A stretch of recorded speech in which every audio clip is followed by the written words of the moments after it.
Stream forth, the gleam of old blades.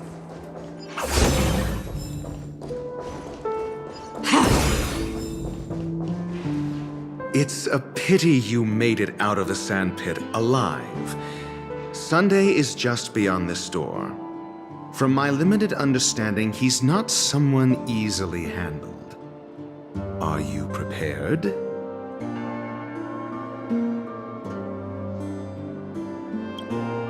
Yeah. Only I believe he's the one who should be prepared to face me. Tell me about your plan. I don't have a plan. I'll just play it by ear. There are only two kinds of bargaining chips when dealing with people. Benefit or fear. Looks like sincerity isn't in your dictionary. Am I not sincere enough? There's no need to emphasize it. We've got to make good use of death. That man's sister is dead. He won't be able to turn a blind eye, and that's fear. And I'll help him find the murderer. He can't do it due to his status and position, but I can. And that's benefit. On what basis do you believe he's incapable, necessitating the delegation to someone from a rival faction, the IPC? Simple. Because that murderer could very well be a traitor hiding inside the family. Do you mean the Galaxy Ranger whom you accused previously? That was just an excuse, good doctor. There's something wrong with that woman, and we need someone who can keep her in check. It's better to minimize the variables outside our control while we execute our plans. Moreover, I need to know her identity. If I'm lucky. She could be an important pawn. And it's good to have more helpful friends when dealing with this matter. But honestly, the murder case is likely unrelated to her. I believe my standpoint. There's a rat in the family.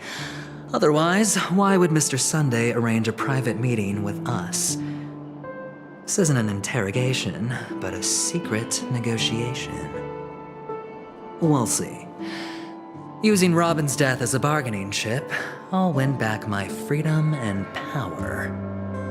In the end, I'll ruin this beautiful dream and create the grandest death. If the chance of winning is just beyond this door, even if that chance is close to zero, well, you can't win if you don't play, right? Ah, the charming audacity. To think that you, of all people, might emerge victorious, dear gambler. 3 chips are enough. All or nothing.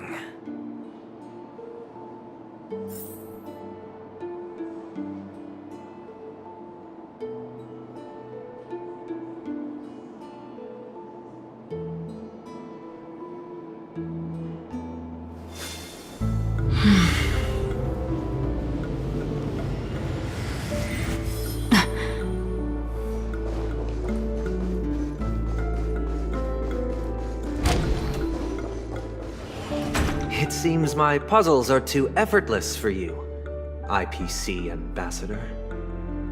I appreciate your words. And I see you put a lot of effort into welcoming me, Mr. Sunday.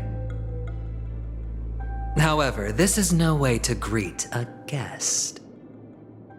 Well, this isn't an invitation, but a summoning. Before we speak, I need to test your character. I imagine this knowledgeable doctor friend of yours has been of great help, yes? Certainly. You ought to know this better than I do. He's already faithfully fulfilled his duties, hasn't he? Yes, the doctor has assured me of your noble character.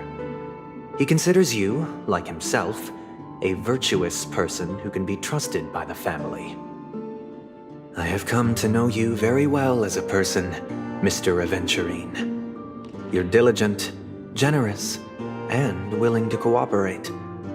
The fact that you succeeded in overcoming many obstacles just to meet me gave me the reason to believe in your wisdom and courage. But there's one thing I must ask you. That is, you've used your wisdom at the wrong place to meet the wrong person and put yourself in a situation where you shouldn't be, witnessing a tragedy that shouldn't have happened. You don't look too well. Am I making you anxious? If not, then it means I'm on your side. If I wasn't mistaken, you'd just made a serious accusation against the family. No, you weren't mistaken. For depravity is creeping in around you. There's no need for us to be evasive. Let's talk about your sister. Your sister's talent is unrivaled in the world of show business. As you know, her voice has been out of tune since she returned to Penacony. What's more disheartening, she can't sing anymore. Who could be responsible for this? Many suspect the culprit is among the outsiders, but I know you hold a different opinion. Now your noble status has become a shackle, preventing you from apprehending the murderer and avenging your sister's death. You're feeling anxious because you're out on a limb. But don't worry, I'm on your side. I'm immensely honored by your concern for me, Mr. Aventurine. Since you're so selfless and generous, I believe you wouldn't ask for anything in return, would you? Well, naturally, you wouldn't incur any loss from this.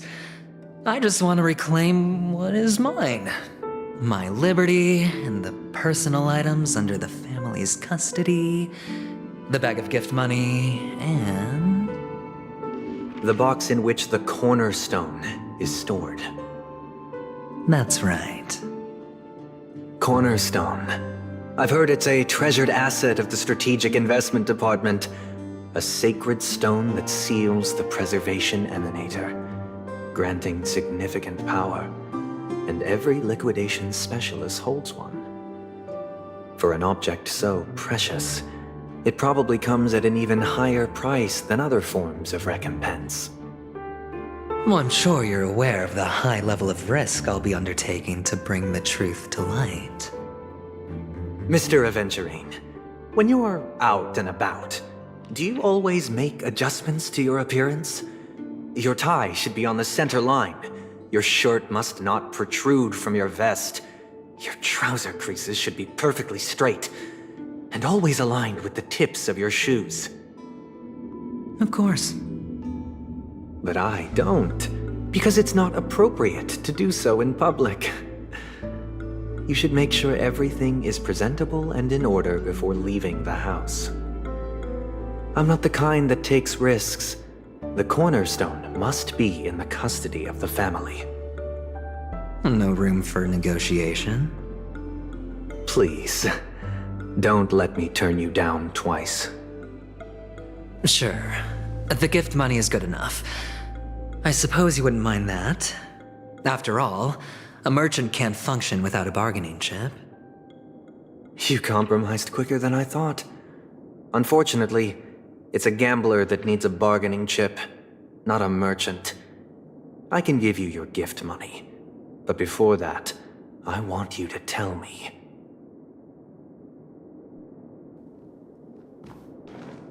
The fact that you can decisively forsake the box you asked for, what exactly is stored in it?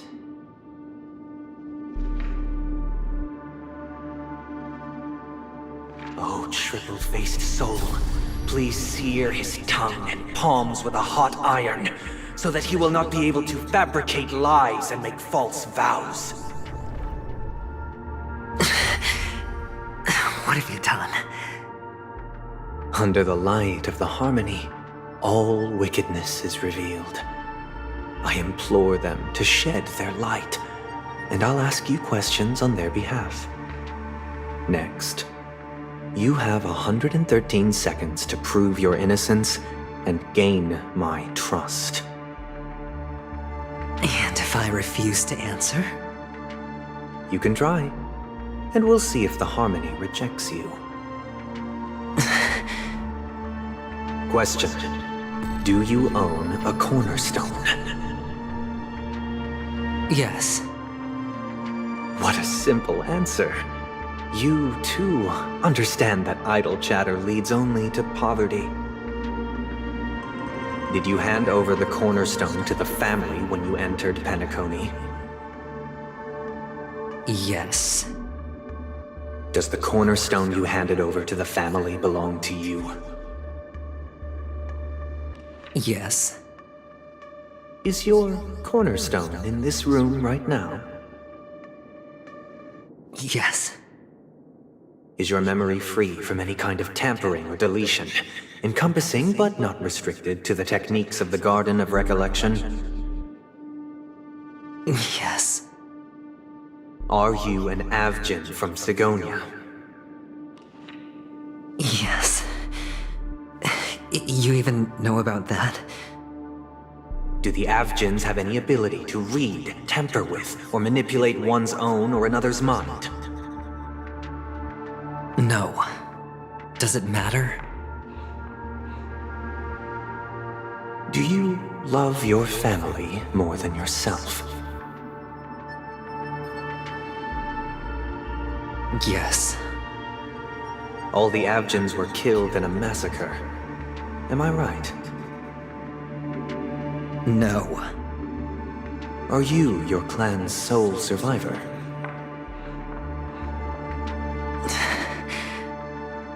Perhaps.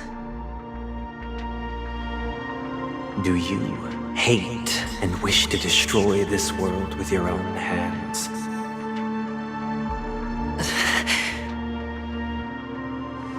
I don't know. Interesting. Now, the final question. Can you swear that at this very moment, the Aventurine Stone is safe and sound in this box?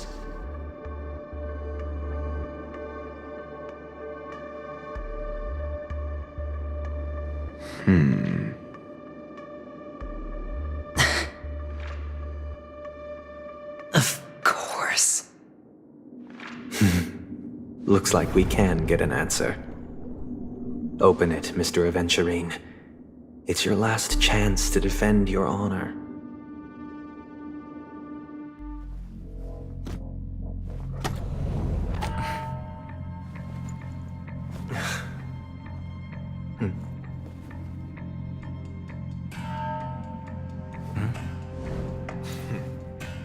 Please.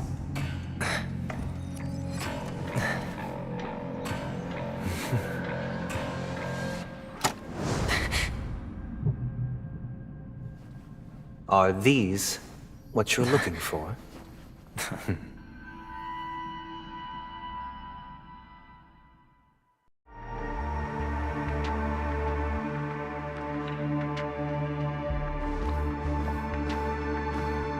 Since you came as promised, learned doctor, does this mean that you are willing to take the side of the family in this farce?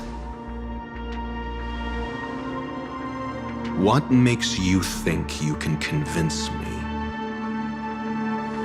I've heard you haven't enjoyed Mr. Aventurine's company. I also understand that you're an avid learner who sees the pursuit of knowledge above all. In that case, you ought to realize that a competent scholar knows their position and wouldn't forsake more vital matters for the sake of petty pride. If you agree to assist the family, I'll share our research findings on the Stellaron. You must be quite aware that, besides the family, no other faction is willing to share such information.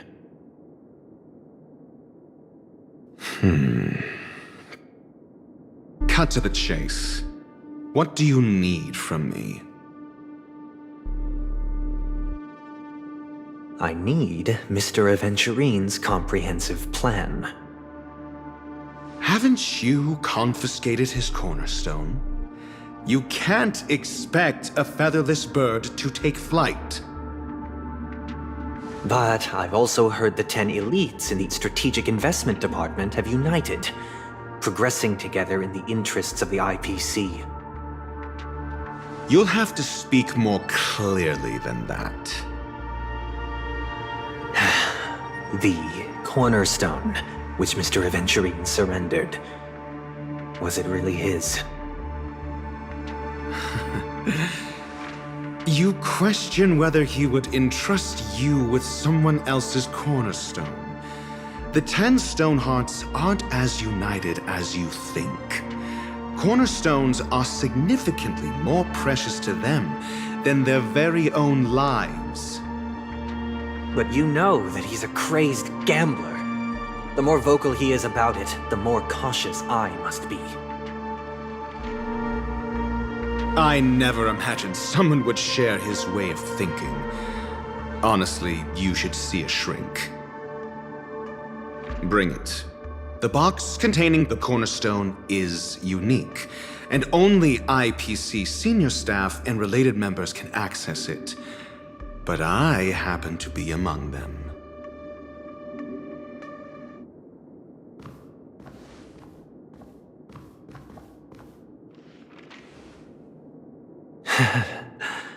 I appreciate it.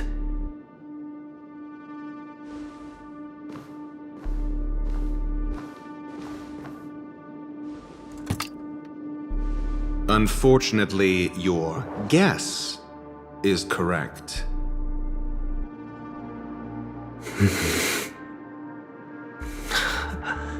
The golden stone. Its color and glow are similar to that of Klepoth's body. This is the very ruse he intends to use to fool you. He won't reveal to you that the 10 Stonehearts chisel their own will into the cornerstones, granting them an unparalleled radiance. And this golden statue is also known as Topaz, not Aventurine, and it belongs to Topaz. So, do you wish to confront him? Not at the moment. I'm more interested to know the location of his cornerstone. The safest place somewhere you'd never think of. Because he never intended to hide it. In fact, that cornerstone has been in your hands from the very beginning.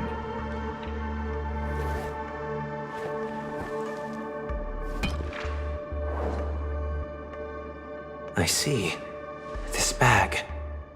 Mixing a cornerstone, more precious than life itself, with a bunch of worthless jewels, disguised as a gift of money waiting to be confiscated, is indeed in line with Mr. Aventurine's style. Then he makes up some trivial excuse, downplaying the matter and requests the gift money. This is a gamble, one he's all too familiar with, betting on your single misstep, leading to a total loss. Learned doctor, I am grateful for your help. The family will surely reward a righteous person like you. As for the villain, I hope he retreats in humiliation. It was all thanks to your friend with a keen eye that I could add a blot of utter failure to your storied career. Ratio, you wretch. Finally shown your true colors, huh? Oh, and just to remind you, you currently only have 17 system hours left to live. Treasure your remaining time, and savor the delectable aftertaste of defeat. You might as well explain yourself a little more clearly. What I performed on you just now was the Harmony's consecration. You were to show allegiance beneath the illumination of their grace. Yet you acted willfully, uttering nothing but falsehoods, transforming the consecration into a trial. I genuinely see no reason to absolve you from it. Is this what the Harmony represents? But is it built upon constraint and coercion? You misunderstand, Mr. Aventurine. Punishment is meant for the irreverent. But I have seen your resilient spirit, and thus I offer you the possibility of a new beginning. Throughout these 17 system hours, you will be unable to escape the dreamscape or contact any of your companions. You only have 2 paths before you, and it all depends on whether you can complete my test within the time limit. Should you succeed, you will be able to coalesce into the harmony and be with your family. If you fail, you will suffer the wrath of the eternal Centurion and fall into an abyss of doom. Sounds like I'm gonna end up the same either way. I indeed do need a servant to help me uncover the evil hidden in the family from an external perspective. I will purge the evil from the inside and bring the real culprits to justice within 17 system hours. When the time comes, compare your findings with mine. If both our findings align, or if you can provide me more insights, then they will truly be able to grant you mercy and honesty. Shameless hypocrites. You took everything from me and still demand the truth? That isn't fair. Your carnival reeks with the stench of cash. Nothing is achievable without it. This is meant to be an act of personal virtue, not requiring the family's support. Your bag is over there. Do as you please. I believe you can trade this bag of worthless jewels for everything you need. That's what gamblers excel at, isn't it? Off you go, Mr. Aventurine. You are free. I will wait here for your good news.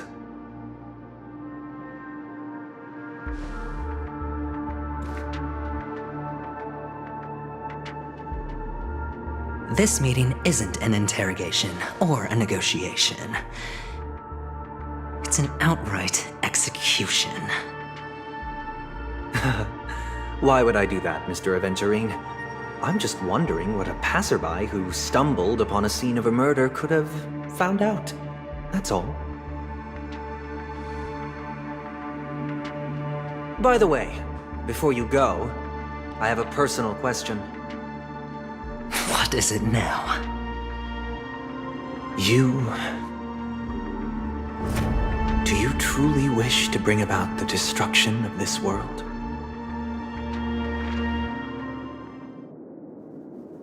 Kakavasha! Where did you go? Oh, are you injured? I got it back, sister. You went to look for them? That's too dangerous. It's just a necklace. It's neither food nor water. We can survive without it. But I can't live without you, little brother. Promise me not to look for those catechins again, okay? Sister, don't be afraid. The catechins are fools, but I'm smart. I played a game with them, and I won. One? What happened exactly? Tell me. I made a bet with them. The 2 birds in the desert and me. Who will die first? I won. They suspected me of cheating, but I didn't. I won fair and square. Of course you'd win. You've always been a lucky child. Gayathra Triclops must be watching over you. But that's no reason to push your luck by going up against those bloodthirsty, cruel catechins. Have you forgotten how Mom and Dad...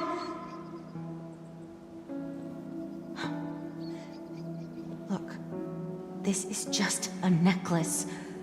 But Kakavasha, you are my only family.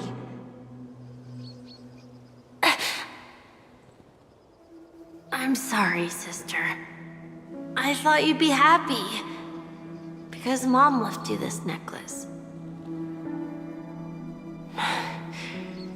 There'll be no next time. It is important, but not as important as you, my dearest brother. I don't blame you, but you must remember what Mom said. Pain and poverty are the trials of Gayatri Triclops. She has also granted us a chance, and that's your good luck, Akavasha. Your good luck is the most precious wealth we, all Avgin, have. You're a child blessed by Gayatri Triclops and can lead the clan to happiness. So always remember to protect yourself and never resent the pain and poverty you're going through, all right?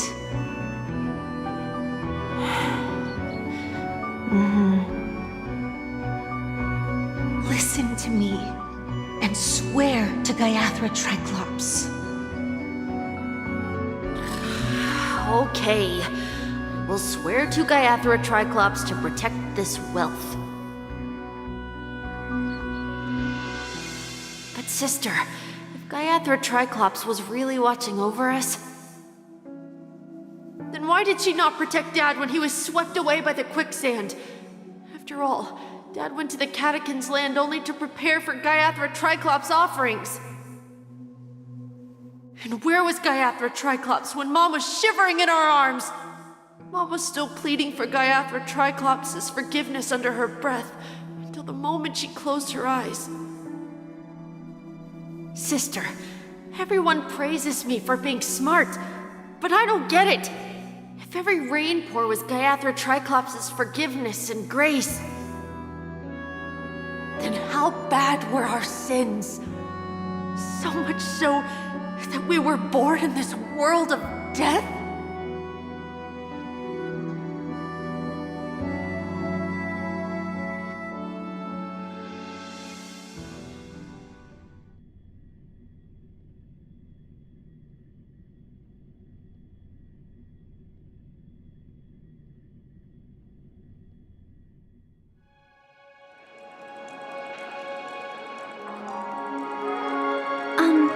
Excuse me. I can't seem to find any information on this artist in the Iris family archives. The photo you provided also doesn't show any matches. Just as I thought. I'd like to ask, what kind of traces do people leave when they enter a dream? Are you referring to the records when you enter the dream pool? The equipment will monitor physiological indicators such as heart rate, blood oxygen levels, and body temperature in real time. This data will be included in statistics and handed over to the family for the screening of any data anomalies. Immediate action will be taken once any illegal behavior is detected.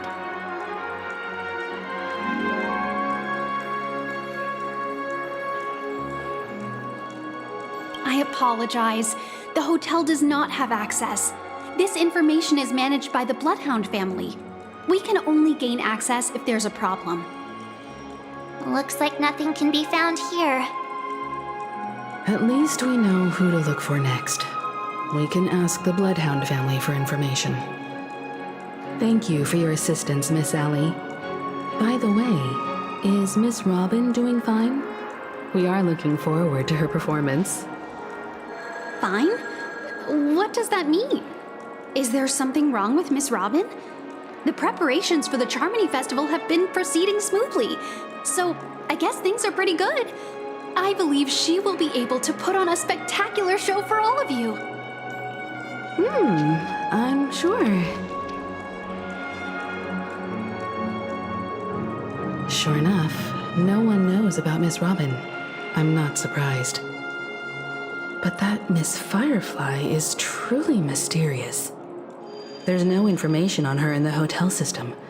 Even if she's a stowaway, she should have a disguised identity after entering the planet. She's also in the running for the legacy. How is she going to sneak into the dreamscape unnoticed? Is there any other way to enter a dream? Besides the hotel room's dream pool?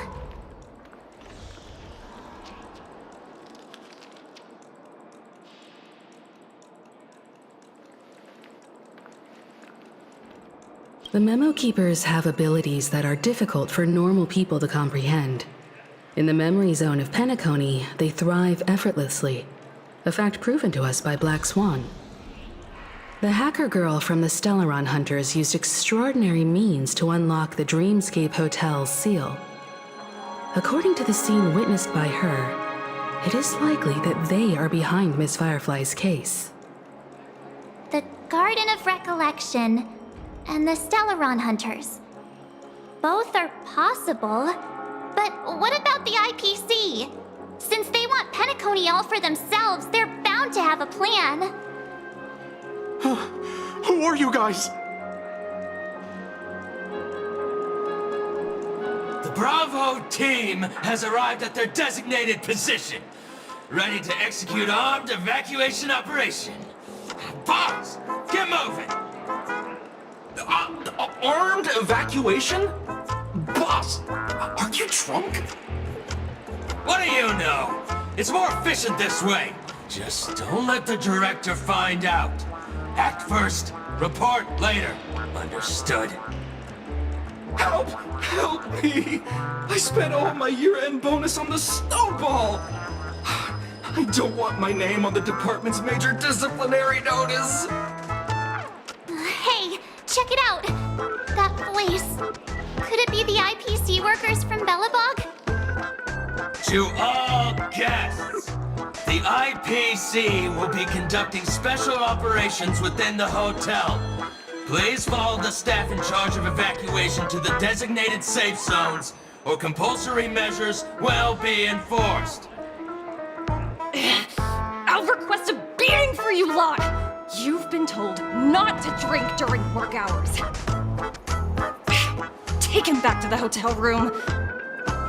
I'll organize a meeting later to properly go over how this incident report should be written.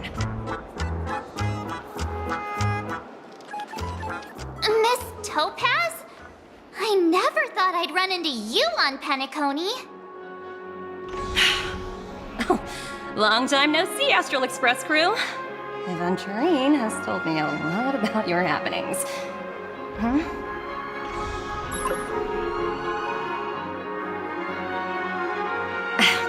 It's fine. Do as they ask and try to avoid any conflicts with the family. Report to me before taking any action. Yes, all right.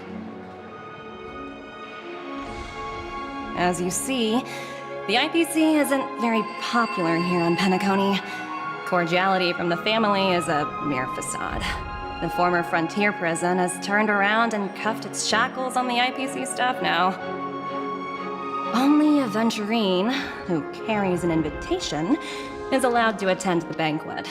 An entourage like us, we can only sit around in the reality hotel, unauthorized to even enter dreams. No wonder Aventurine's scrambling to partner up with someone.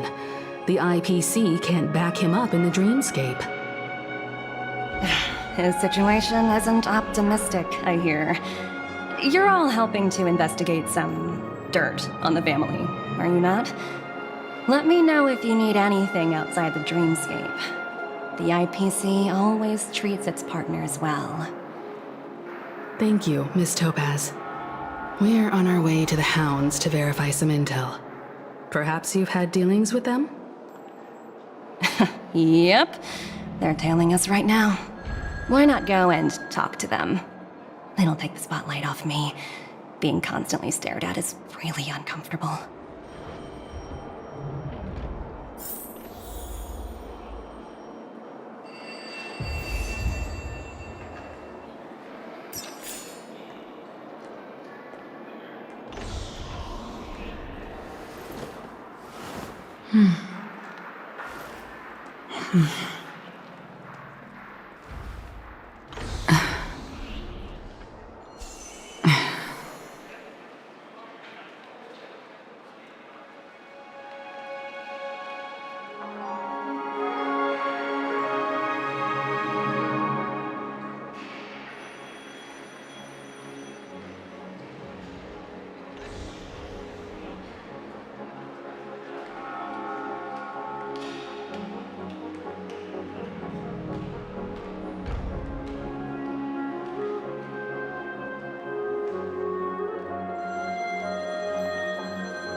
How does it feel to be in business with Aventurine?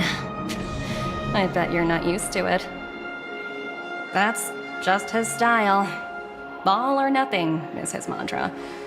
He's always cozying up to his clients while egging them on to undertake some dangerous assignment with him. But everyone has their merits, so I won't comment further. But Aventurine's luck has always been good. He's always closed all his cases without a hitch, and basically never lost a gamble. Which is why, on the issue of retaking Penacony, I'm watching with keen interest.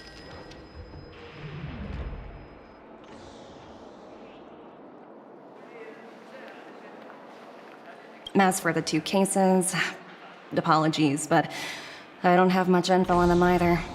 All I can do is ask you to keep digging for more details.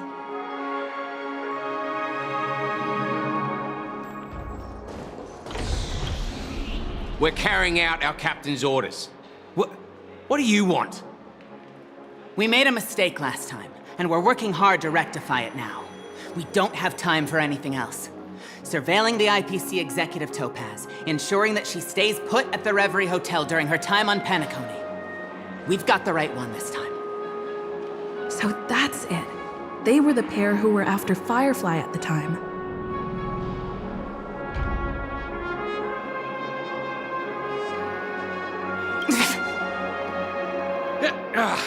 It's you again.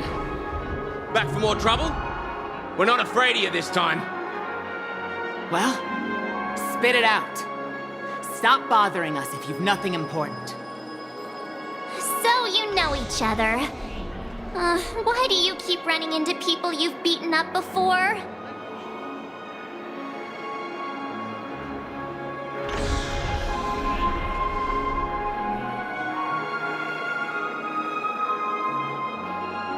Sheesh, why do you keep asking me that? We're in the middle of investigating a murder case for the family. May we speak to your captain about it? Well... Hey! The security officer instructed everyone to shut their traps before he returned from Dream's Edge. What murder? You'd better stop spouting nonsense. Yeah, that's right. We have nothing to report. Please leave. Looks like they're not going to cooperate. But they did at least tell us that the captain is at Dream's Edge. Why don't we just look for the security officer then? It's probably Gallagher, the one she mentioned, right?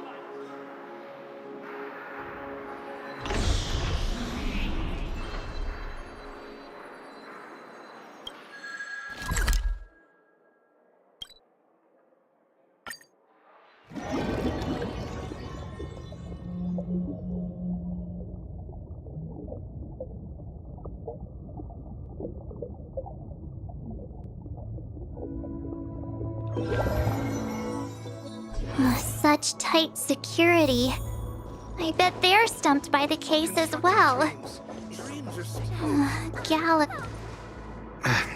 Apologies. The Bloodhound family is running an... Hold on a minute. How much trouble? Apologies. The Bloodhound family is running an investigation up ahead. No unauthorized personnel allowed. Hold on a minute. I think I've seen you before. The gray-haired one. What have you stirred up exactly on Penacony?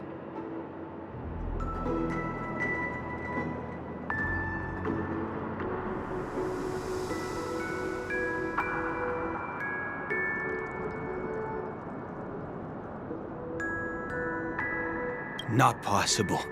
It was you the last time, yelling about some clockwork friendship while beating me up with that silver-haired girl.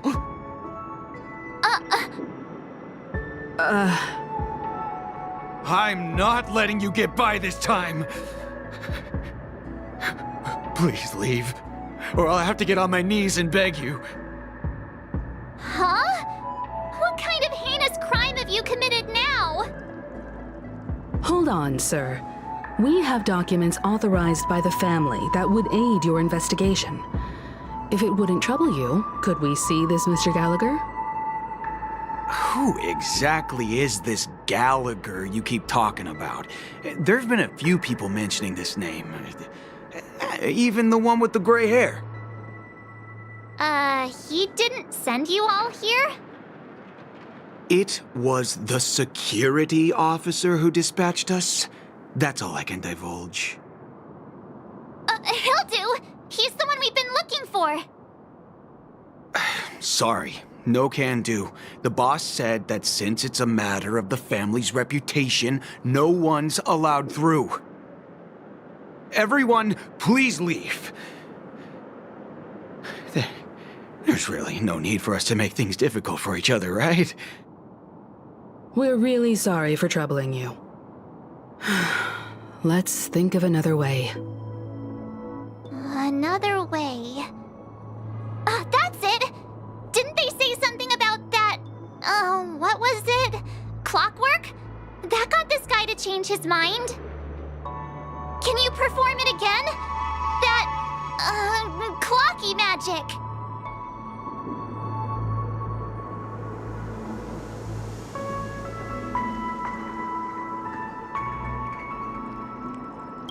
It's not bad if we're resolving a misunderstanding. Please?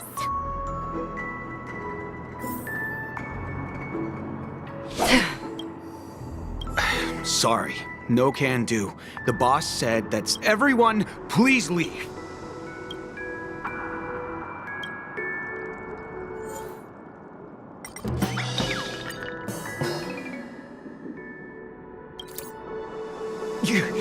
You lot insist on doing this. Sorry, but human lives and the family's reputation are at stake. It is imperative we know everything about the case. No, do I really have to get down on my knees and grovel? If that's the case, I'll just have to acquiesce to everyone's wishes. Lower my esteemed head and plead with everyone. No. Looks like he still doesn't...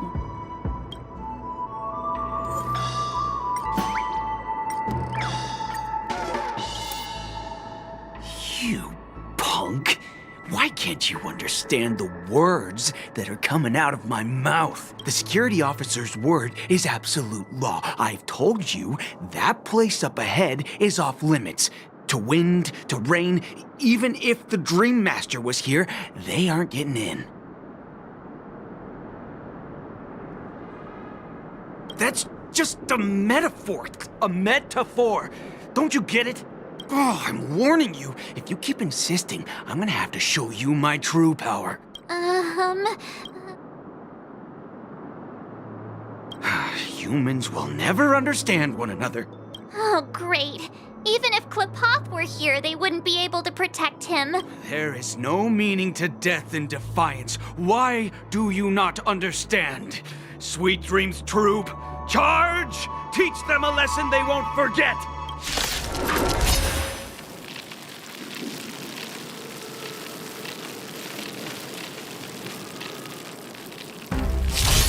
I'll go easy this time.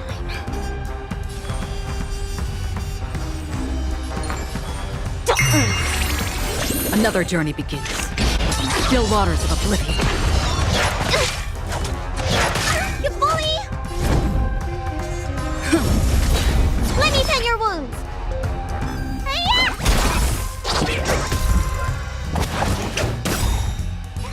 Did that hurt? Free will, or was it fate? Destined for oblivion.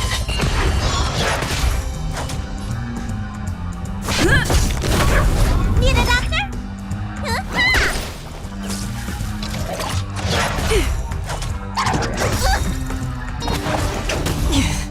Let's play for a while. Feeling spiffy? Another journey begins. It's time.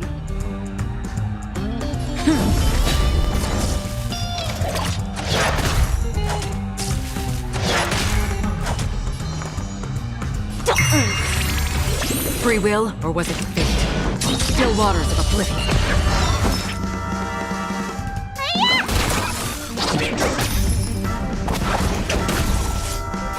Did that hurt? Feeling spiffy? Destined for oblivion.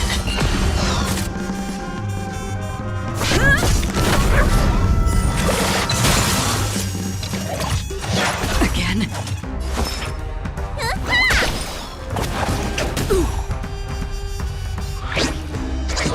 Ouch, ouch, ouch!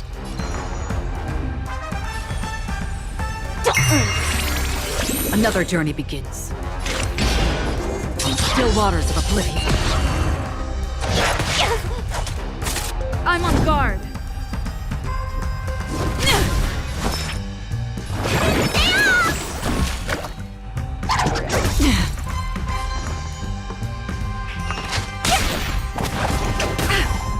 Free will, or was it fate? Destined for oblivion.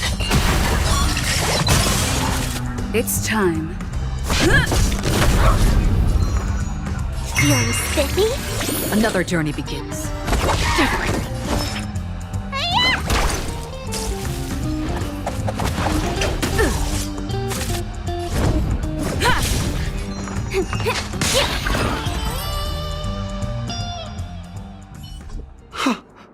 Am I destined to relive this outcome? Looks like you and I have been plunged into a cycle of despair. Oh, what's he talking about? However, this time, I will sever the chains of tragedy. The only way any of you will pass is over my dead body! He doesn't have to be so melodramatic, does he? Looks like he still doesn't want to divulge anything.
Let me see what time it is now. Whoa!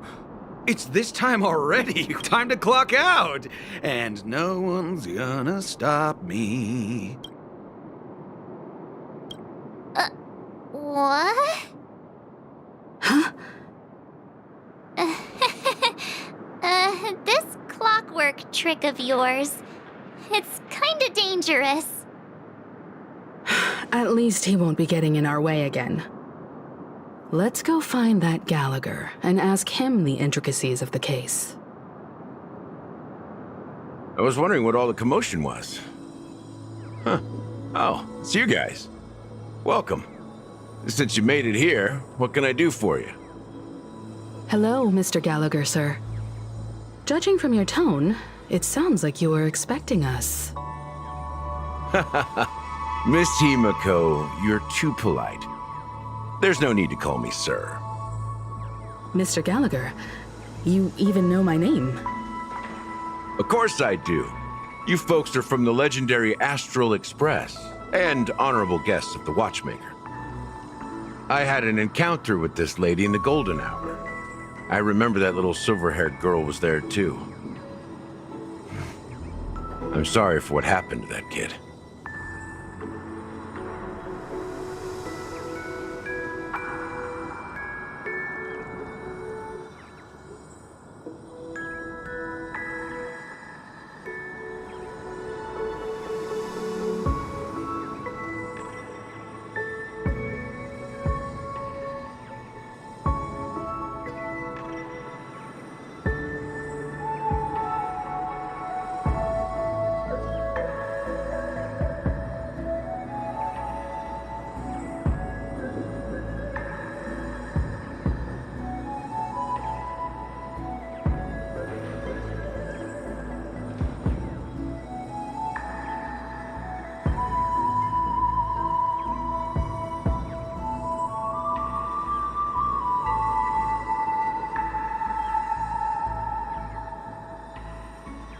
This is also the reason why we've come to visit you, Mr. Gallagher. The Express can't just overlook the death of that child. So we've decided to help the family get to the bottom of it, in the hopes of getting justice for her. The Nameless involved with the family. What an unpredictable twist of fate. Why? What's wrong with the family? It's nothing. On Penacony, everyone loves the family. No matter how much one resists the beautiful dream, when the time comes, they too will find it hard to let go. Who wants to leave a warm nest? Just idiots, little kids, and inebriated fools. Mr. Gallagher seems to be getting at something. You got it wrong. I'm not. You want to discuss the case? Sure, come with me. This is not a good place to talk. Let's go elsewhere.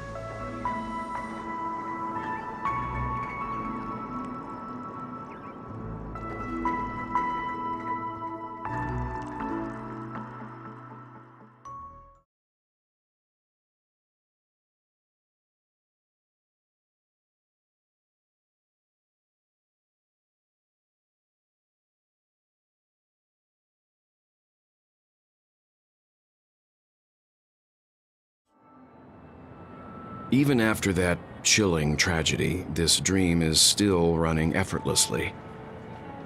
Other than the family of the Harmony, it's hard to imagine any other power in the universe that could sustain a building of such magnitude. The family itself is a huge, perfect building, like a living idol. Each member of the family sees themselves as a piece of the divine puzzle, revolving around a singular core and a shared ideal. Under their command, they loyally fulfill their roles, offering themselves while also receiving sustenance in return. Interesting analogy. Perhaps that's why Penacony's beautiful dream has persisted for so long. But the human body has its limits, and so does the divine's. That doesn't sound like the kind of comment a Galaxy Ranger would make. Just pointing out the facts. Mr. Yang will definitely have a better sense of what's going on than I do. Why do you say that, Miss Acheron? The beautiful dream is crumbling. But not because of a particular eon, a particular faction, or a particular visitor. Its collapse stems from a certain inevitability of human nature. The family refuses to acknowledge this, and it has ultimately backfired and become a catalyst. As people immerse their souls in the dreamscape, where consequences and pain cease to exist, and only ease and pleasure prevail, they draw closer and closer to necrosis. Regardless of the perceived bliss, death looms as the inevitable conclusion. Also, this necrosis will diffuse and spread. One piece of the puzzle's mutation will eventually cause the entire building to shake, break, and crumble. In the end, the dreams that people built in the name of freedom became the cage that imprisoned them. I'm sure you've gained a lot from this trip, Miss Acheron. Are you willing to share your findings with me? Of course. That's if I remember.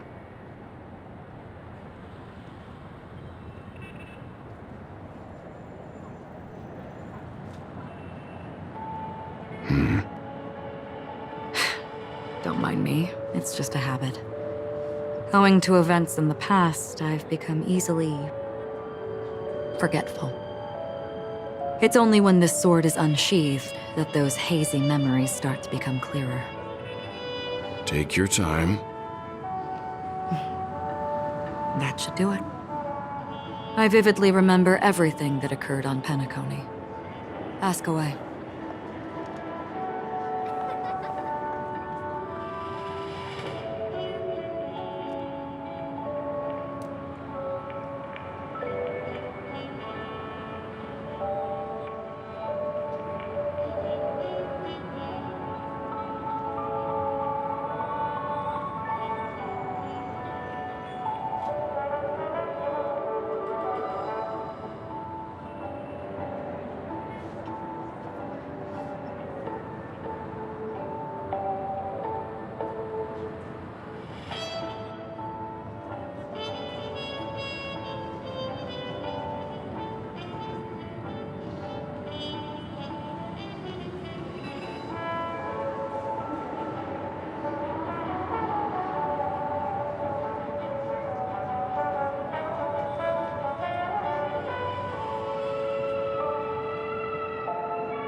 The moment of daybreak. I've heard that's where the Dawn Factory, which processes the foundation of the dreamscape, is located. Behind the dreamscape's song and dance stand many imagination factories. Workers create all kinds of whimsical works day in and day out in their dreams. Then they return to reality and sleep on a narrow bed in a room. A far cry from luxury. They say it will suffice. Experiencing the bizarre and motley dreamscape is the best reward. There I encountered a young woman who had just come of age. The perfect time to indulge in beautiful dreams.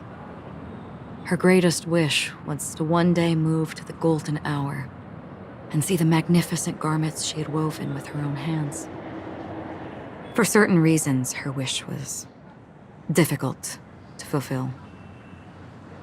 But I managed to bring her a garment.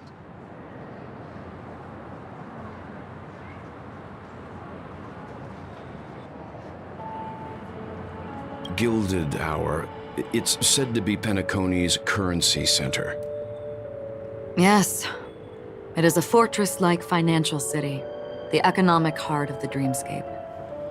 The Pepeshi people of the Alfalfa family are there to keep it running, sending blood that is made from money everywhere on Penacony. Everyone there is exquisitely dressed and always in a hurry. The greatest wish of the local Pepeshi people is for their future generations to work in the Gilded Hour. I've never met anyone who is willing to talk. I could only stand at the crossroads, watching crowds of people hurrying like the wind through the jungle of steel, only to deposit the alfalfa credits that they'd earned into the bank's vault. I don't know if they would open the vault door, but before I left, I witnessed a well-dressed Pepeshi person plummet from the sky, while those around him continued on their way, unfazed.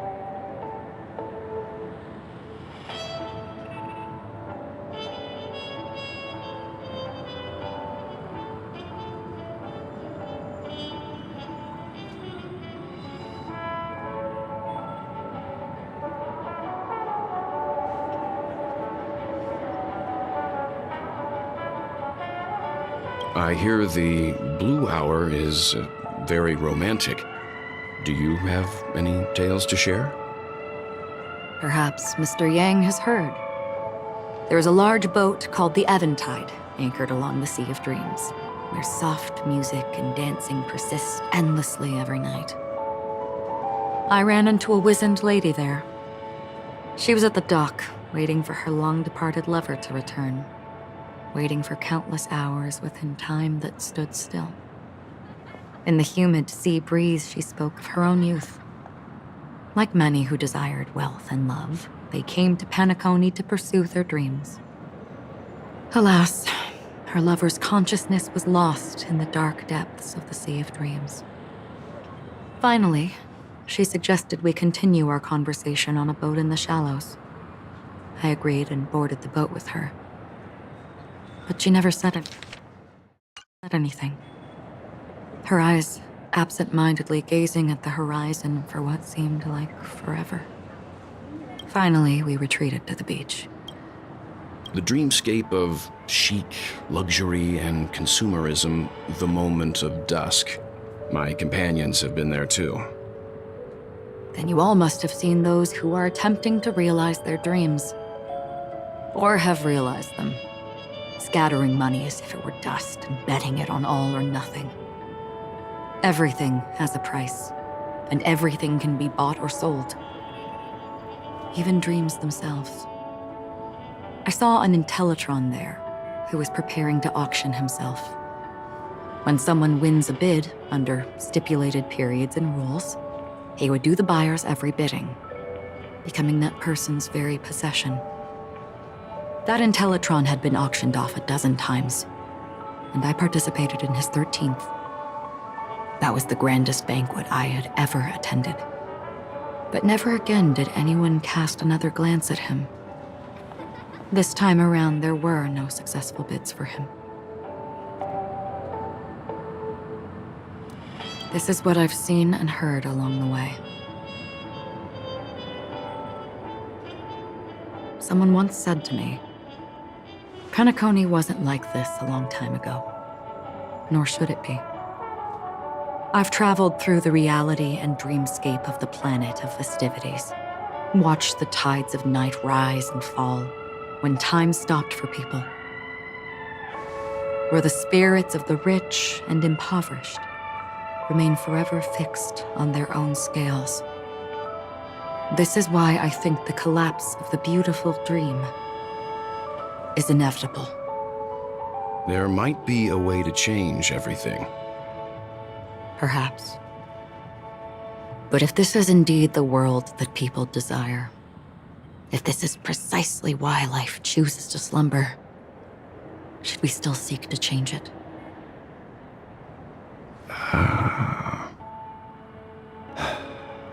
Miss Acheron, now it's my turn to share a story with you. There was a man from my homeland who, at a time when the world was grappling with deep, unhealable pain, made a choice. He wove together the dreams of everyone in the world, linking people's dreamscapes, and shouldered this burden himself. From this, he created a giant, a spiritual Adam. And since that moment, the giant stood between heaven and earth, becoming the pillar of the world's existence. As a price, those who found it hard to move forward, who could not advance, forever lost their future. They slumbered in a dream, devoid of disaster and pain, living out their days peacefully in the man's created utopia. And it is because of the wishes of those people who wished not to awaken that this spiritual Adam became unbreakable. And yet, you stand here right now, which also means that man failed. Because people must always move towards the future. Even if human weaknesses make them pause when they truly cannot move forward, humanity will eventually seek a way to save itself. And that man, he was never a failure. Like everyone in that world, he etched the possibilities of human nature into his heart. He was the sun chaser of legend, soaring towards the sky and embracing his final victory with his fall. He ascended to heights uncharted, only to come face to face with the sun, a place not visited by anyone before. His wings would melt because of it, only for him to fall into the sea. And after that, countless others would surpass him, soaring to even greater heights. A fitting metaphor for the Nameless's trailblazing spirit. Thank you, Mr. Yang. I know what you wish to confirm.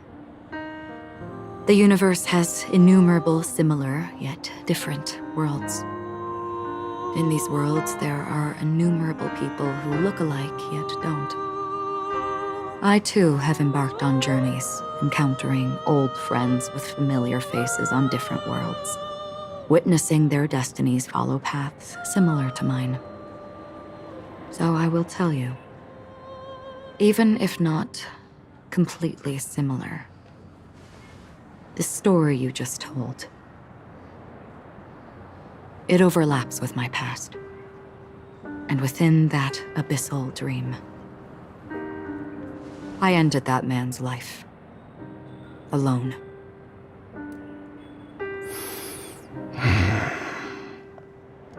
I am not who you think I am, nor will my home be as fortunate as your world. I am sorry. It's fine. I don't mind, so long as I can alleviate your suspicions. There's something I still wish to know, Miss Acheron. Under that representation of the hunt, exactly what sort of power is it that has motivated your solitary journey thus far? Mr. Yang, before answering that question, I wish to continue the previous topic. I like your analogy very much. Indeed, birds are born to fly. But in a distant past, their ancestors could only gaze at the sky in envy. They saw that faraway ray of light from above the heavens, piercing through the clouds and blanketing the earth. And so, time and time again, generation after generation, the birds spread their wings and took to the sky, attempting to touch its ceiling. All because the sun was there. Then, what if the last bird finally soars into the sky, only to realize that the end of the light is not the sun, but darkness? Then why, exactly, do we even walk towards the light?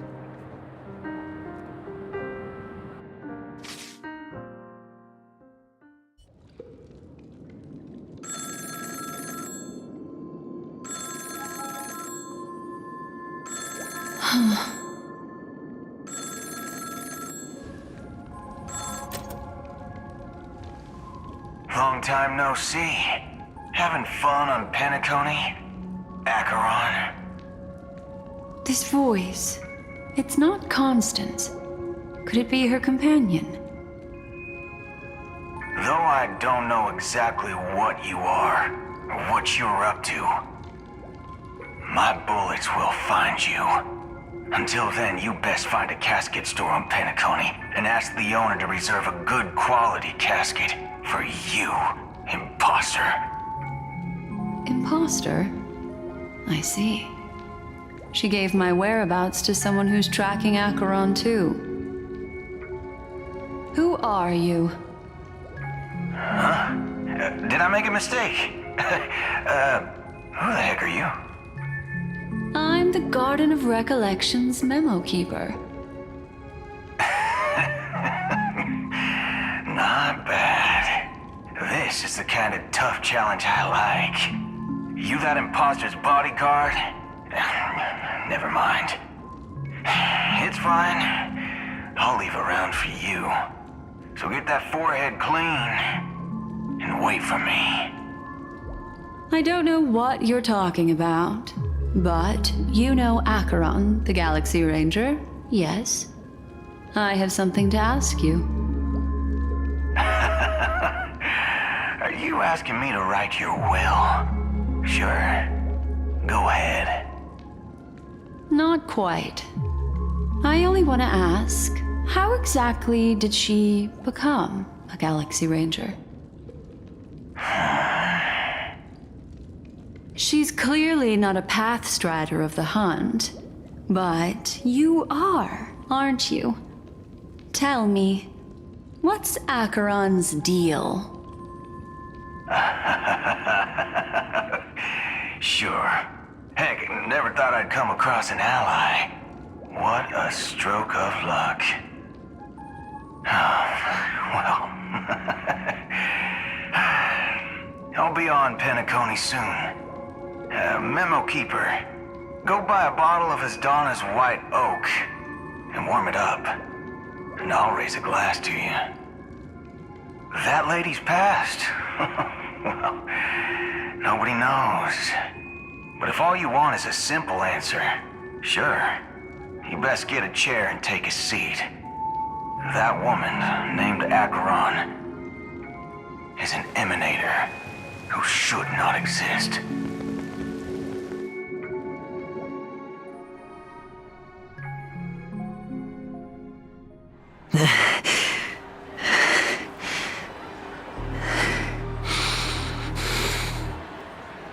You look pale. Or is that also part of your act?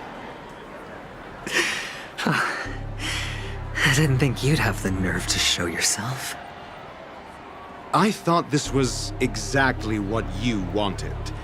After all, I faithfully fulfilled my duties as you instructed. Just tell me if you can't hold on any longer.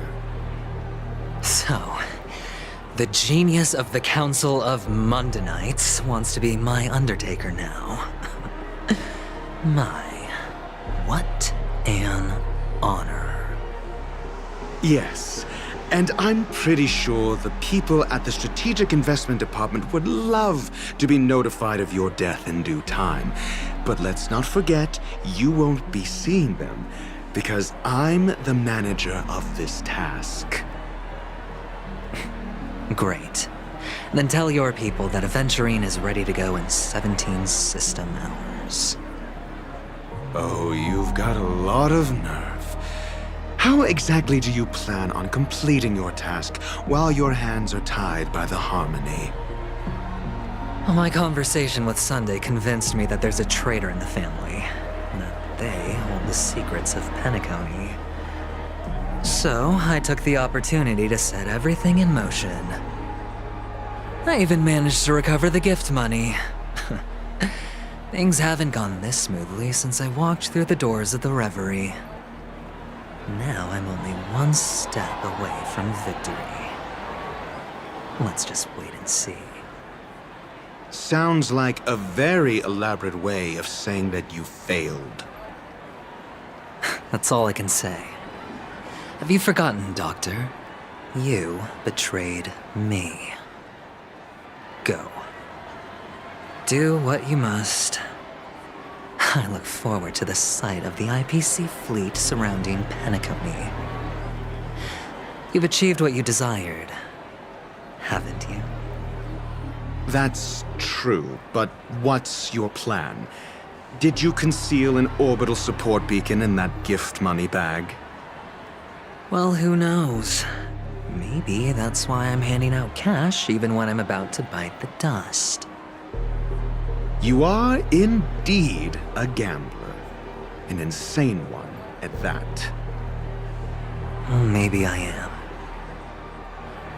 Who knows? Fine. Here, take this. Open it when you're on your last legs. You'll thank me. What's this? Medical advice?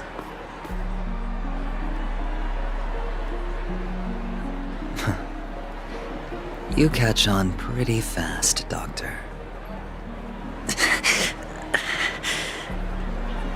Asking me to solve a case without giving a single clue. How typical of you, you wing-headed scoundrel. But the way you're all on edge about that stowaway, it's just as I guessed it would be. As for now, let the rain of wealth from the IPC fall evenly on everyone.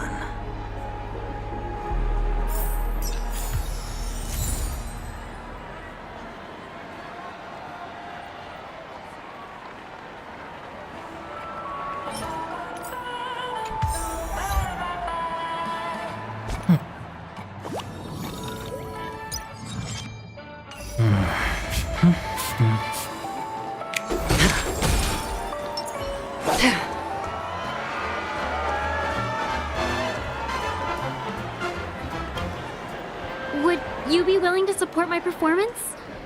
And keep the Song of Beauty alive in the cosmos? Wow, how fabulous! But why would you give such a wonderful gift to a random stranger like me? Well, you see, I can't bear to see anyone in this sweet dream suffering from poverty. That's incredibly kind of you. Thank you so much, sir. If you ever get the chance, please, feel free to come by and indulge in my singing. Sure thing. Oh, by the way, do you happen to know anything interesting about death? Death? That's a pretty scary topic, and it doesn't really match the mood of this sweet dream. Oh, you see, I'm a tabloid reporter collecting ghost stories in Penacony. As you know, the more chilling the stories, the more attention they get. Maybe you could help me out. Well, if you're up for some gossip, it's not about death, but there have been some rumors about a guest at the reality hotel who fell into a deep sleep and didn't wake up. It was like they were in some sort of coma. Nobody knows what caused it, but luckily the customer eventually regained consciousness. Well, all customers are under the protection of the family, after all. Thank you. This will make for a very juicy headline. May Shibe protect us. Unexplained coma. That's actually what happens to your body if your brain dies in a dream. But unfortunately, the customer ended up waking up in the end.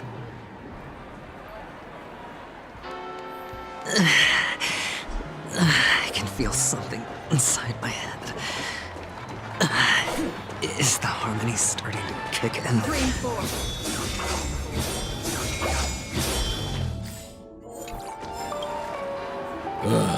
The world has truly lost its way.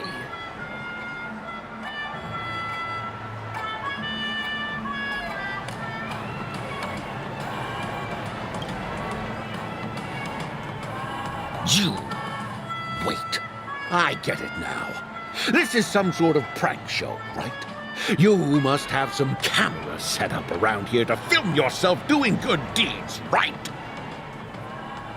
You youngsters are always looking for a quick way to get an audience. But you know what? A truly great show never comes easy. A great show will start soon, old man. But before that, I need to ask you something. Do you know where I can find death in this dream? Ah, I see.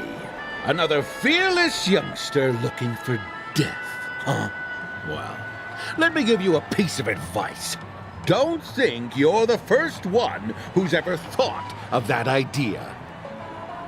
Death? Not even remotely innovative. I bought it from Dr. Edward. He claimed it was some exclusive fancy schmancy stuff. Oh, what a disappointment. The effects were awful. First, some monster covered in eyes stabs you in the gut, and then all you see are blurry glimpses of buildings and lights. Oh, the sky was spinning so fast it almost made me puke. Is that all?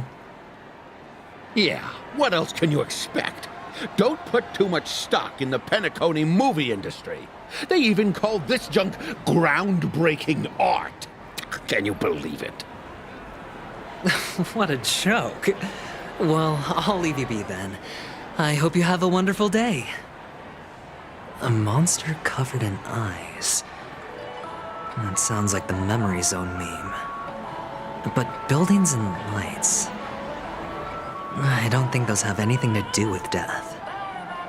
Well, that whole dream bubble was probably created using rumors and gossip.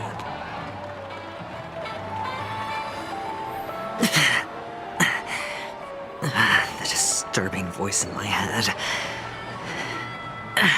It's getting closer.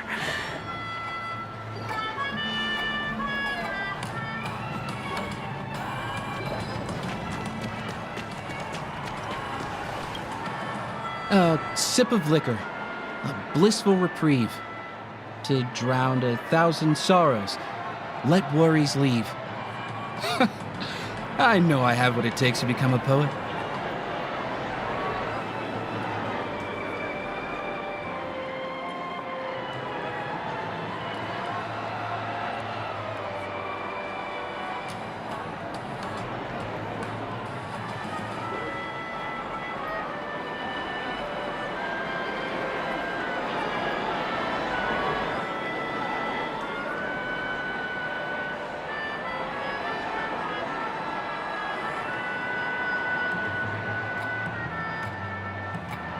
Oh?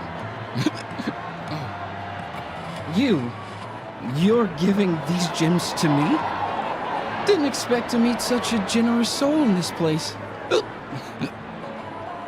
Or are you just pitying me?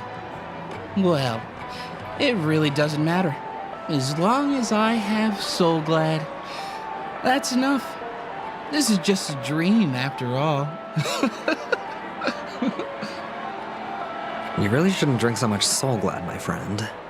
It's not good for your health. Oh. Maybe I really should quit. But not before meeting the Devil of Soulglad. The Devil of Soulglad? Care to elaborate? Yeah.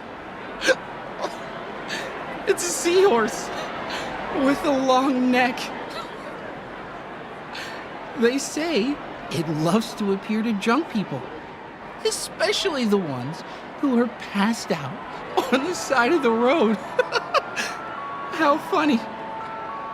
Yeah. Very funny indeed.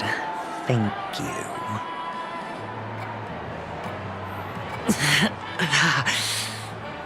Does everyone have to go through so much torment before joining the family? Darn it.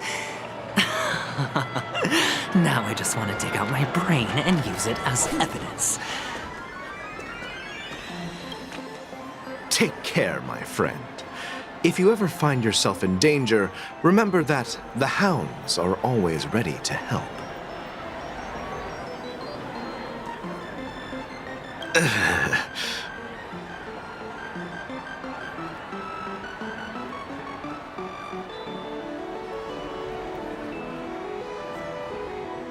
You don't look good, my friend. If you need assistance, I can contact the hotel and have them wake you up forcefully. That won't be necessary. I have some business to attend to. But thank you all the same. All right, then. If you ever need help, don't hesitate to reach out to us hounds. Well, actually, I do need a favor. As the most outstanding hound in Penacony, have you come across any stowaways recently? Stowaways? How could there be stowaways in Penacony? We've never had anything like that before. All right. Good luck with your work, then. What was I even thinking? Family would never share intel with the IPC.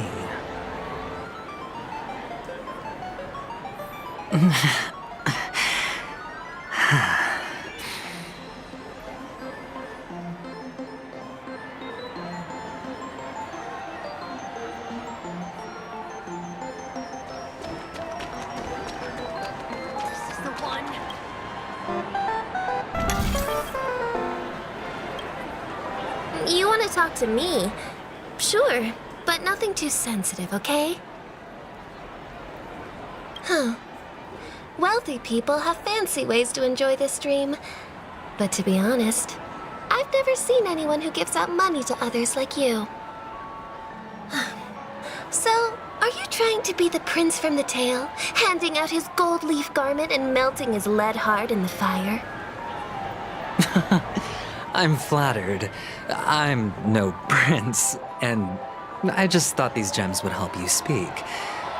So, as an investigative reporter, maybe you've heard something about death? Ah, another curious soul. I see. Well, that was actually the topic I was most into when I entered the industry. But my boss shut it down. How did your boss talk you out of it? Well, she simply said, covering baseless urban legends like that would make us look like some third-rate tabloid. I thought about it, and she had a point. Reporting on stuff like blowing out birthday candles and getting spooked by nightmare ghosts isn't exactly professional material. Guess she's got a point.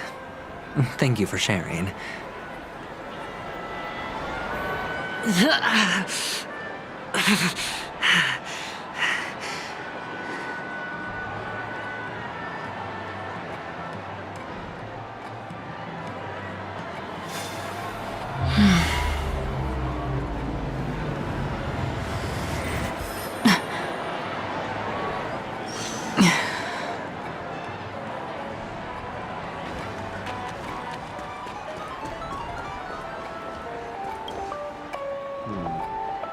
were you wanting to talk to me? Sorry, I thought you were checking out something behind me.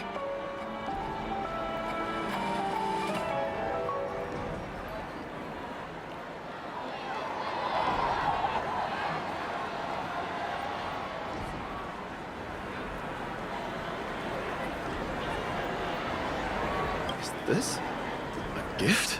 For me? Are you sure this isn't some kind of mistake? Yes, it's for you. Just take it. Is this for real? Someone is actually giving me a gift. Not for my parents, but for me. Thank you. Thank you so much. No, it's not much. I just want to ask you something. I knew it. What's on your mind? Are you trying to ask about my father or my mother? Neither. I just wanted to know if you've ever heard about death in the dreamscape. Oh, you sound just like my father. Always warning me about danger, even in dreams. He's an Intellitron, so his dream entry methods are different from us organics. Can't count on him to protect me if something does go haywire. Funny, right now I'm still under his protection. How ironic. Hey, stay positive. Gold will always shine one day, right? The Devil of Soulglad, Dangers in the Dream, and Nightmare Ghosts. Well, surely death is a popular topic in this sweet dream granted by the family. Well, I've collected a bunch of rumors, but no useful clues. The gems in my bag are running low. Well, let's see if my last lucky interviewee brings some surprises.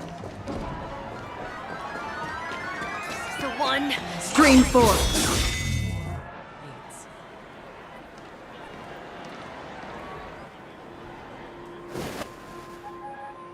Remember what I said.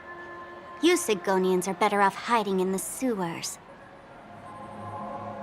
Look at you, snooping around and sticking your nose everywhere. Is the smell of death so enticing, my fine fellow? Oh, it's you, masked fool. I should have guessed it. You're the imposter who appeared on TV after Robin's death, right? I heard you got caught by the family. I gave you a clear clue. Befriend a mute. Simple and straightforward, you know? And what did you do? You messed it up and ended up as their prisoner. I told you to make friends with a mute, not become one yourself. You really let me down. What do you mean? You know better than I do. Who watched the little songbird that couldn't sing perish right before their eyes? You did, Blondie. No, I mean... What did you mean by becoming one myself? Well, it means you'll soon end up like her, unable to speak ever again.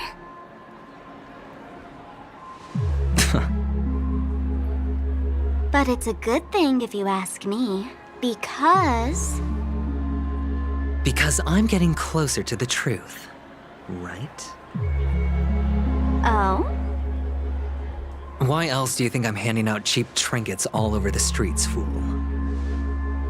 All part of the act. Fool's bait. The more pathetic I seem, the more likely you'll come sniffing around. So, now that I've drawn you out, will you reward me with an answer for my efforts? Why should I help you? Don't you want to see Penacony descend into... chaos? Well, I can make that happen. I just need an answer to one question. Back then, when you asked me to find a mute, Did you really mean Robin?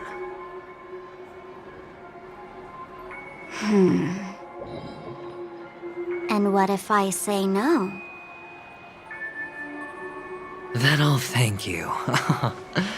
Oh, the word no has never sounded so pleasing. Well done. I admit I underestimated you, but what difference would it make? Let me tell you something.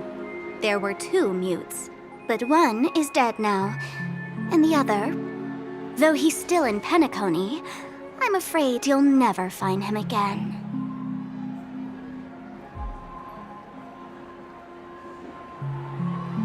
Now I'm completely sure that I was on the right track from the beginning and never strayed, fool. Right now, there are only 2 things missing from my grasp: the meaning behind the truth and the means to expose it. How impressive. That's quite a fancy way of saying I haven't learned anything so far. Not exactly. I've gathered enough clues to prove its existence, and that's enough for me. As for the answers to my questions, I'll find them within 16 system hours. Oh, really? Only 16 system hours? Well, let me lend you a hand. Here you go. This is my precious, mutually assured distraction button, and I have one just like it. When either of us presses it, the other and the whole of Penacony will go up in smoke. If you're really so desperate for the IPC to take over Penacony, blowing up the chessboard isn't a bad idea. Start from scratch. That's where the IPC excels, right?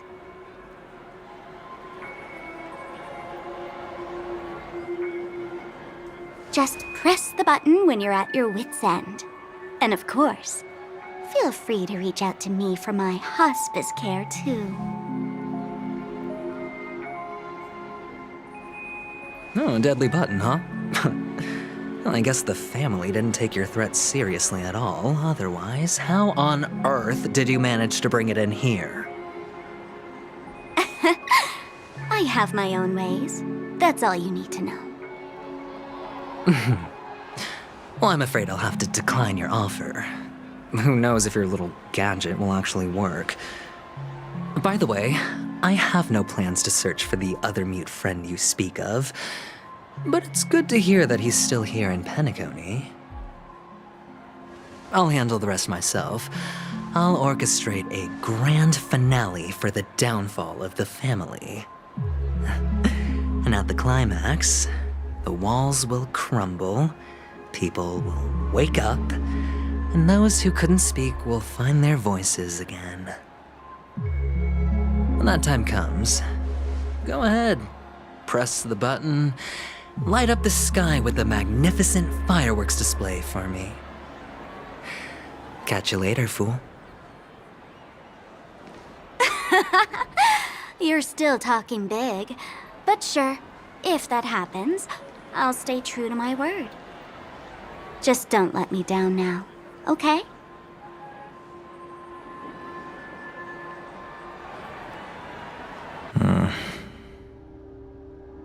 So, number 35. You're back. Like your new lucky charm? Can a commodity code really be considered a lucky charm? Silence! I didn't give you permission to speak, you Sigonian hound.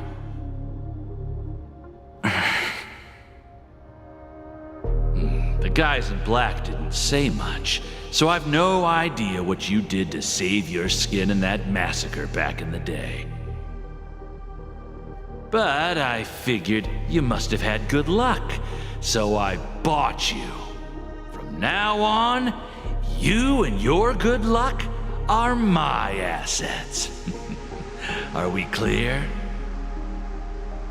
Your first task is simple.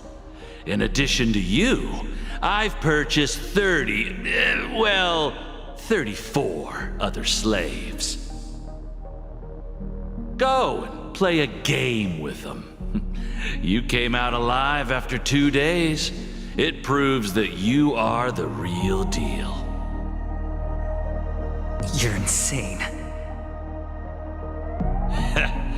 Testing out if you're a good product. Aren't you worried that the money you spent on me will go to waste? I've got stacks on stacks, Blondie. The slave market is never short of self-righteous brats like you. But you look good, and that's why many customers are betting their fortunes on a scrawny brat like you. So go along now, and don't let your master down.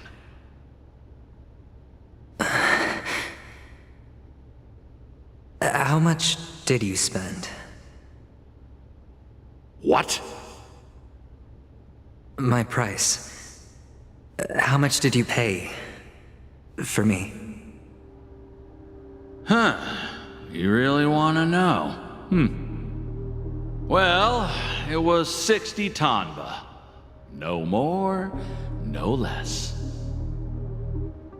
I'll take my chances. 30 tanba. If I come back alive, you'll give me 30 tanba. Deal? Are you trying to strike a bet with me? Oh, you've got some guts. Yeah, sorry, but that won't do. Don't forget your place, slave. You're not qualified to be at the table. You're just a chip, a life thrown away in someone else's hands. Either you come back with more chips for your master, or you never come back. It's all or nothing. Don't embarrass me, my lucky hound.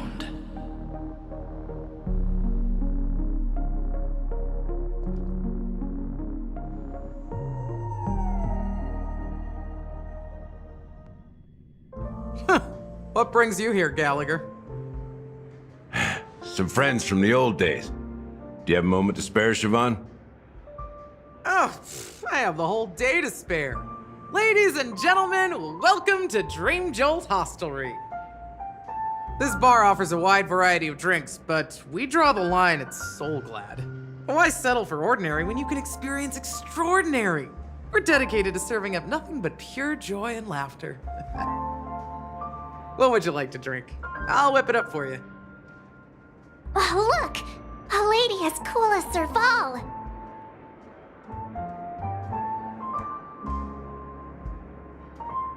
Who's Serval? Will you, introduce me to her? Huh?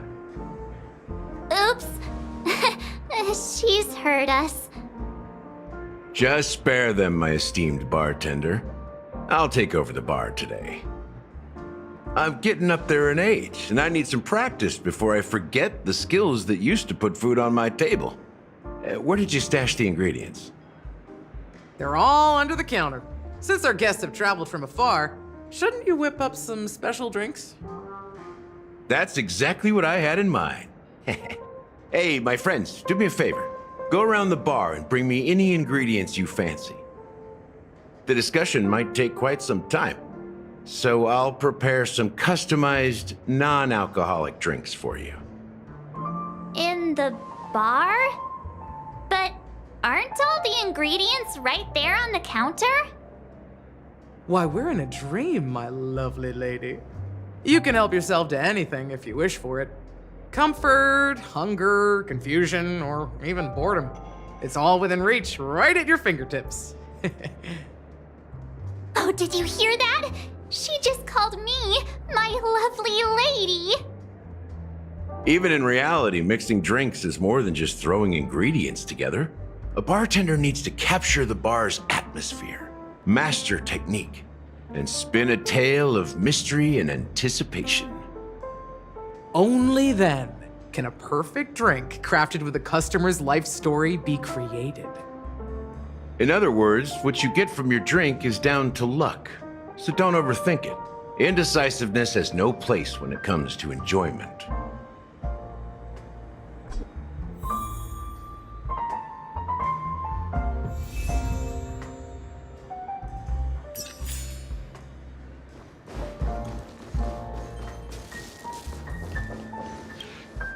It's Soul Glad! But I thought they didn't sell Soul Glad at the bar. Let's give it a shake. Nice, it's still fizzy and has a long shelf life.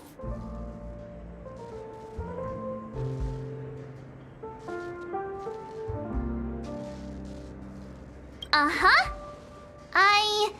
Let's just leave it here for a while, and it'll be alright, right? Why don't they sell Soul Glad in this bar? Did something happen? It's all about the bartender's pride. It wouldn't make sense for customers to come here and order drinks they can find anywhere else. That's the mindset I use when I brew my coffee. You're right, Himeko.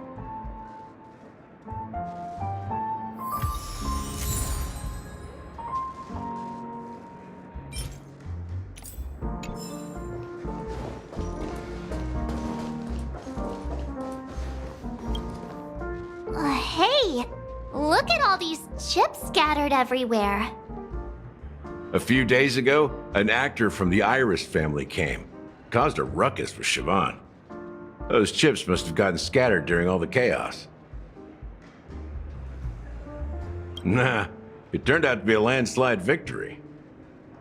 That being said, opening a bar in this place, filled with monsters, is quite a feat. Siobhan must have a lot of tricks up her sleeve, right? You'll have to ask her yourself to find out. But I have a feeling she won't budge unless you impress her with an incredible drink. That's quite a stash. Not sure if it's enough. Stay out of my way. I'm looking for Siobhan. Uh-huh? What's all the commotion about?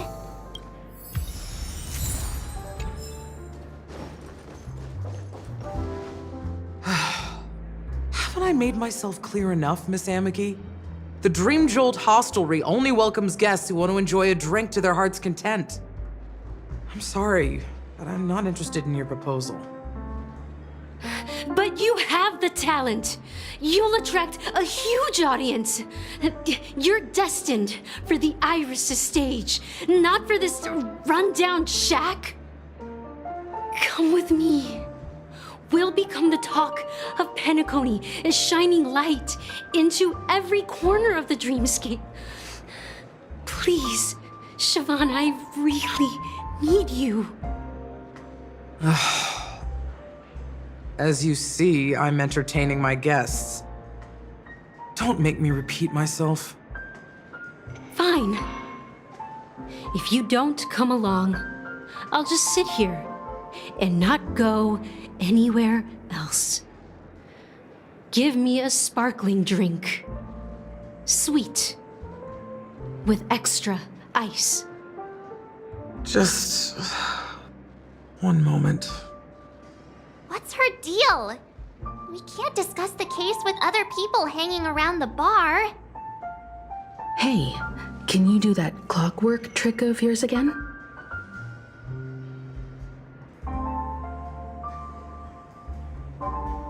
Time is running out. We need to hurry. Yeah, I'm counting on you. You're one of Siobhan's guests, right? What can I do for you? If you're here to convince me to leave, please stop it. I'll never leave until she accepts my proposal. I just don't get why she won't leave this place. This rundown shack with no customers whatsoever.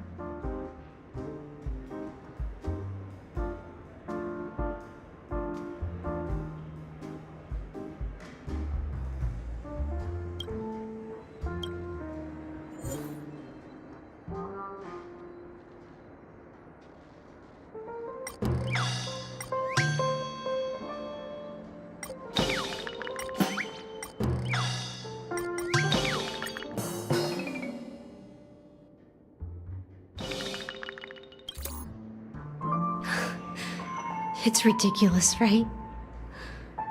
Our paths were never meant to cross, yet I'm still holding on to her. I'm too timid and shy, longing to shine but afraid of stepping into the spotlight.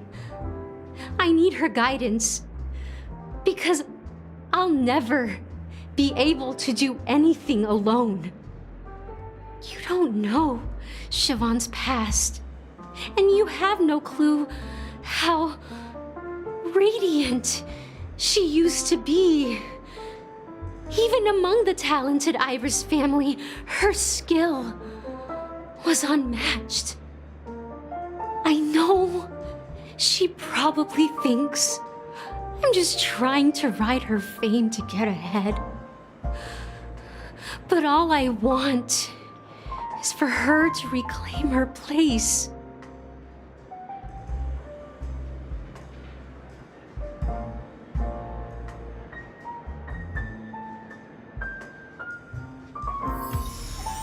She's still not leaving. I just don't get...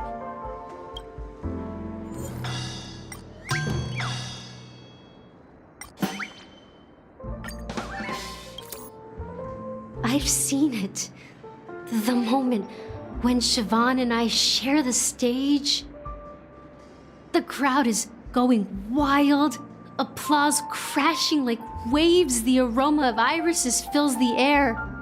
A beautiful melody playing, ribbons dancing around us, and the taste is sweeter than honey.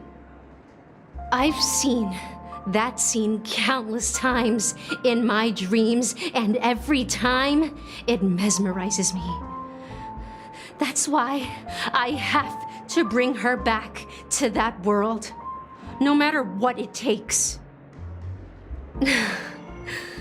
Want to raise a glass, my attentive listener? Let's consider it a toast.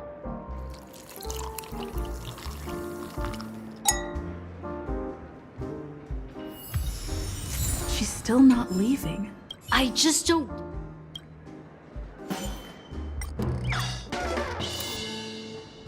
Those darn Iris jerks! They're the ones who forced Siobhan into hiding here, running this pesky bar. It's all their dirty scheming. I get it now. She's not leaving because she doesn't want to run into them again. I can help clear the way for her. I can do her a favor. I'll go back and write a letter to the Dream Master, exposing the crimes committed by the Iris family. Siobhan will definitely appreciate it. Well, talking to you has got me feeling a bit down. My thoughts are swirling, making my mind clear, and bringing tears to my eyes. Maybe I should find a place to reflect on what Siobhan truly means to me. Here's the payment for the drinks. Please, pass it on to her. I'm leaving now. Amaki has left? That's good for her. Radiant dreams may be enticing, but they're nothing more than dreams. Her drink is on the house. Please keep the money. When you're ready, go to Gallagher. I can tell he's itching to show off his skills.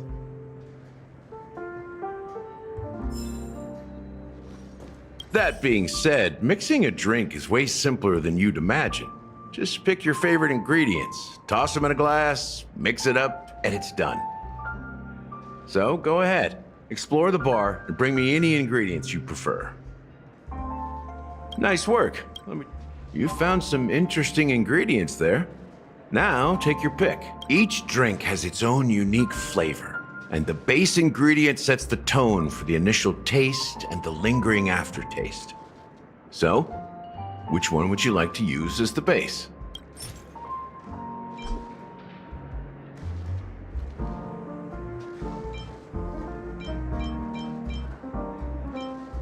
Sweeter than Susa juice? Now that you've chosen the base, it's time to pick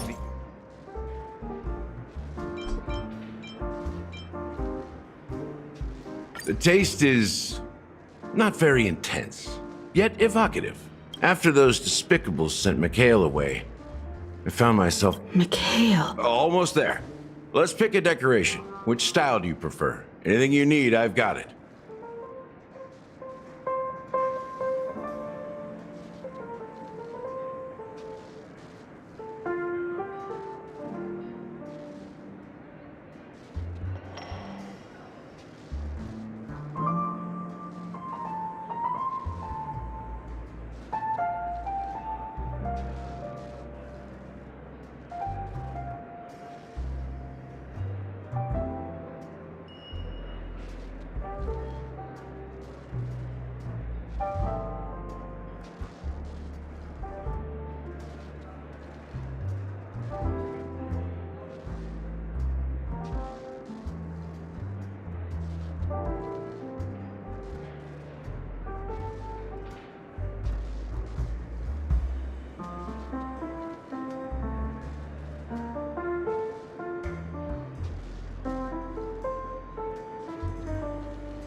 The IPC's favorite.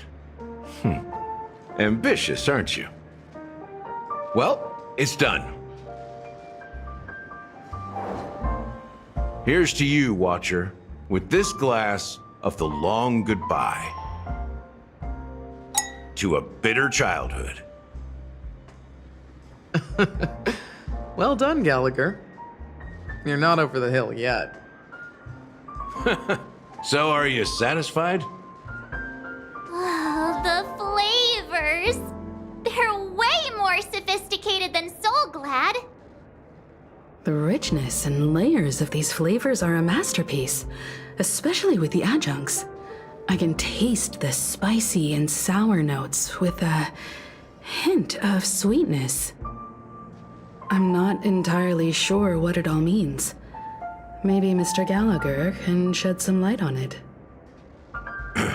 Well, if you're expecting a profound answer, I'm afraid I'll disappoint you.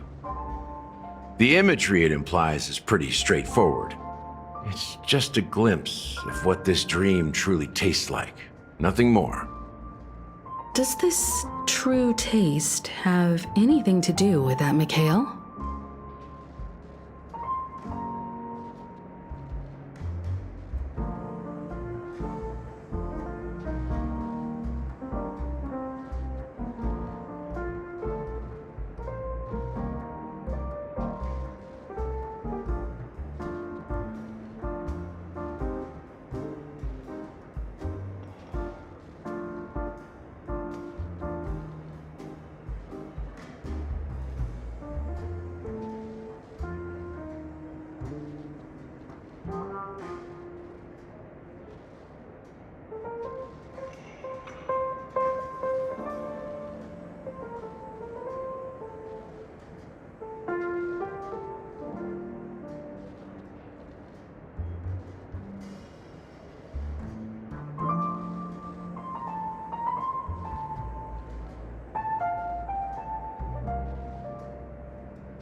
Yeah, that name does sound familiar.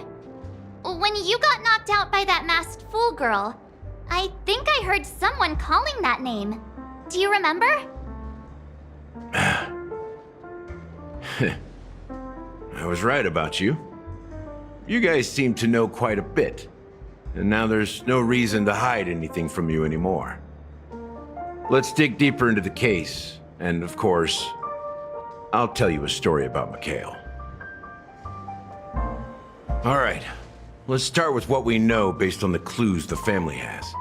It seems that Firefly isn't a local or an invited guest. In other words, she's a stowaway.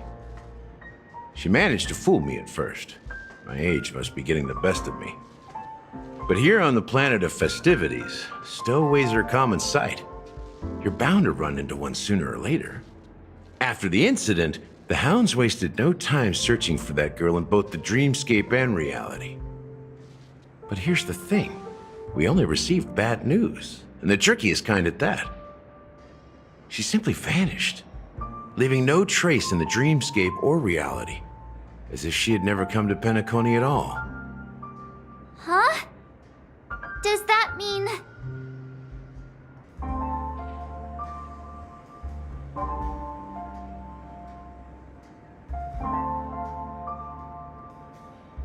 Different? Are you suggesting that girl wasn't actually killed? Come on, aren't you a witness in this case? Let me be frank.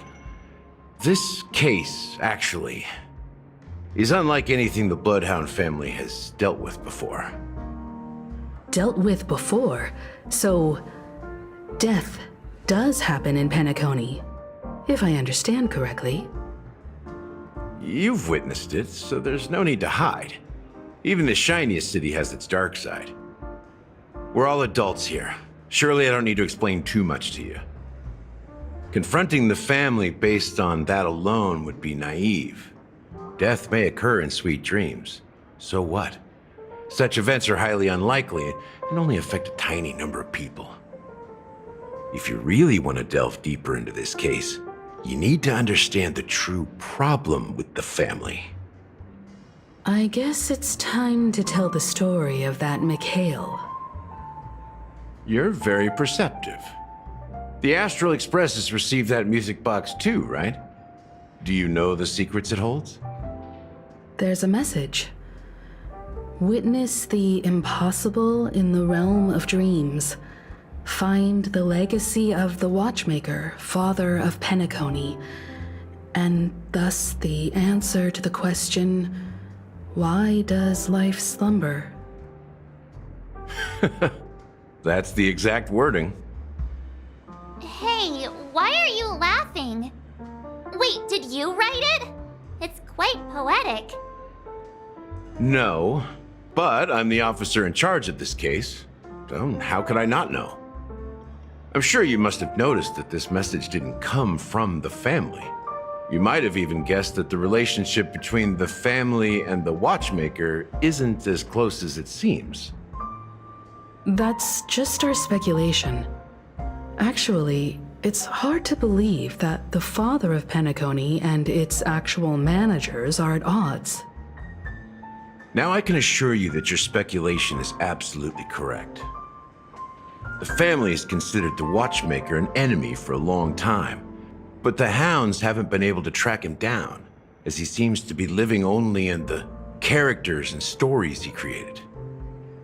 Let me ask you a question. Have you ever wondered why the family allowed the Watchmaker to send out such a ridiculous message to the outside world, inviting you here and causing chaos? So, you want to seize this opportunity to expose the Watchmaker?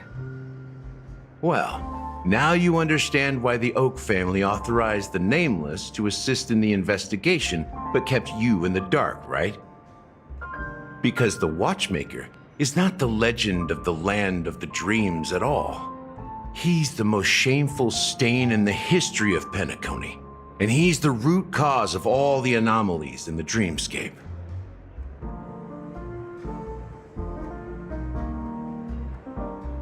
You don't get it? Well, I mean, Mikhail, the betrayer of the family, he's the Watchmaker.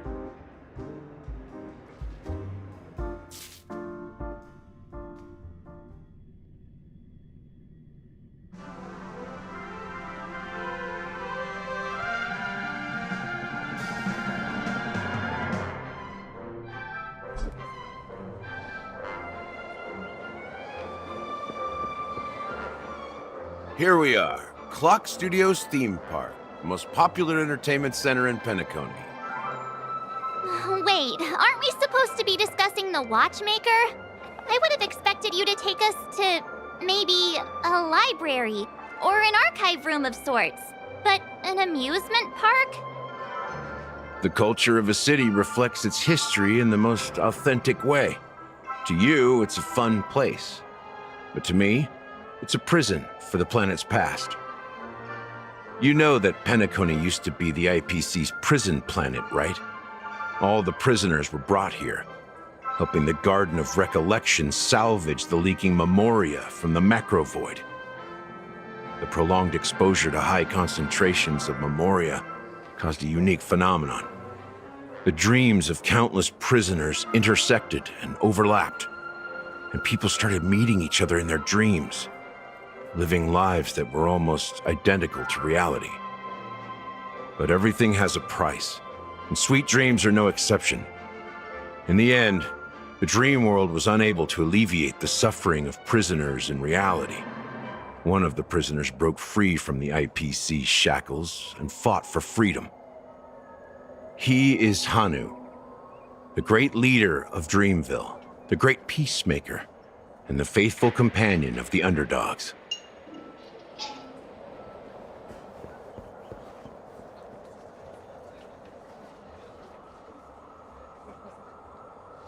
History is always written by the winners.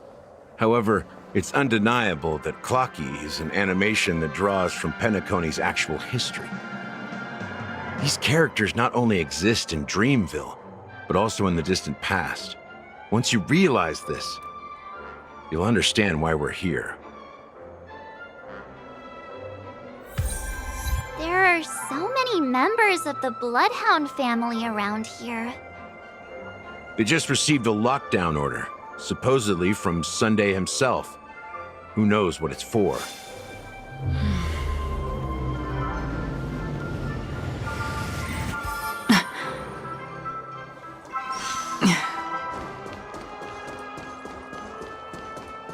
Stream 4. Why can't anyone go in?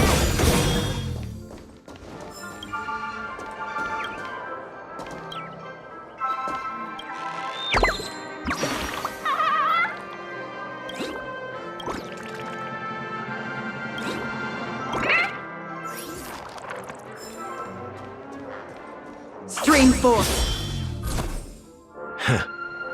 So many of them. I've never seen anything like this, even when they're tracking down suspects.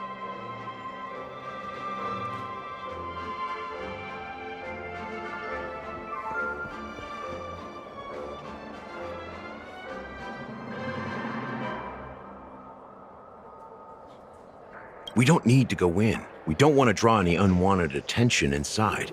We can just talk here. Let's find a quiet spot and continue our conversation. View here is great, right? We can see everything from here, including Clocky. If all the characters in the animation are based on characters in reality, then Clocky's counterpart is definitely the Watchmaker. In the animation, he's Hanu's partner and one of the founders of Dreamville. Does that mean the Watchmaker was personally involved in that war and sided with Asdana? It was a monumental war for freedom.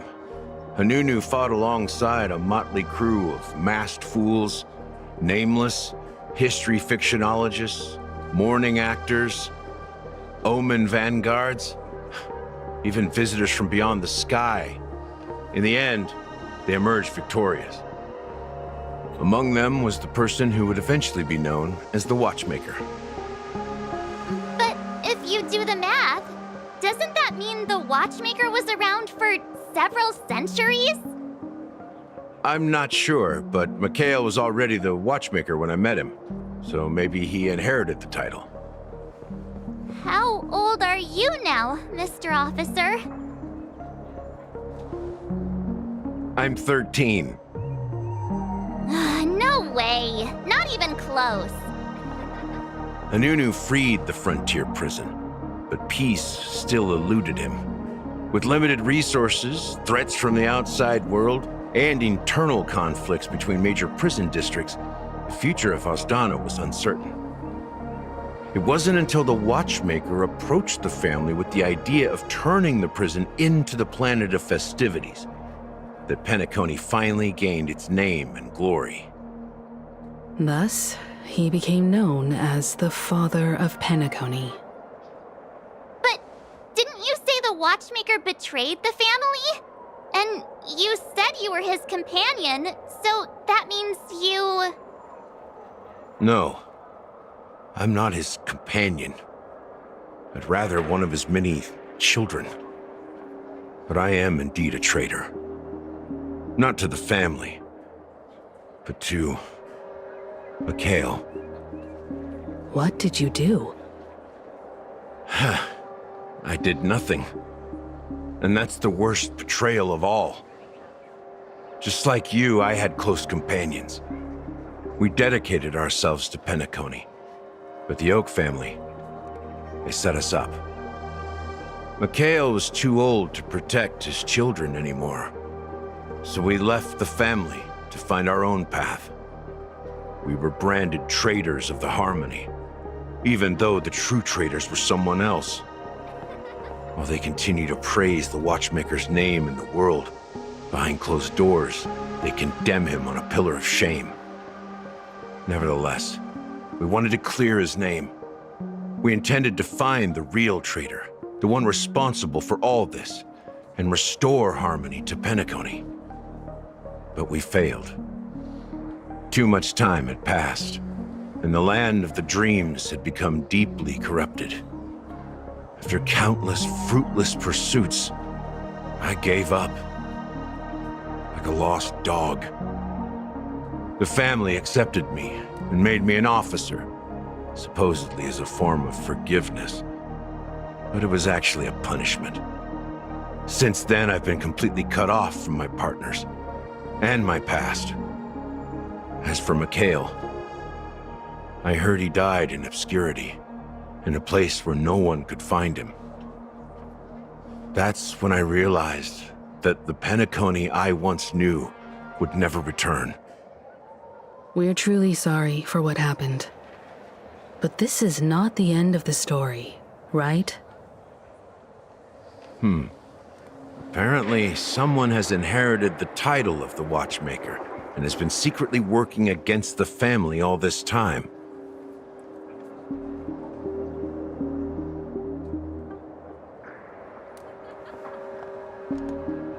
Well, that's one way to look at it. However, only one member has truly inherited the Watchmaker's title. Unfortunately, after all these years, I have no idea who that person is, or if they're even real. Or just Mikhail's lost soul haunting the dreams. So, do you understand why I'm spilling all this info? Because I believe the girl's death must be connected to the Watchmaker's legacy. And at the end of all these mysteries,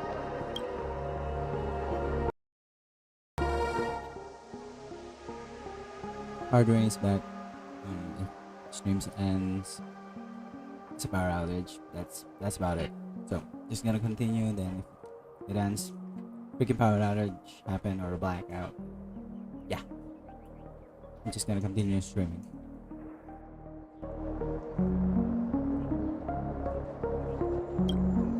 we will find the answers we are seeking. If it really is Mikhail's ghost, I want to meet him. If only for the last time. For those who despise me could form a line from here all the way to the entrance of the hotel. But those willing to look me in the eye and hear me out? Let's just say, there won't be many.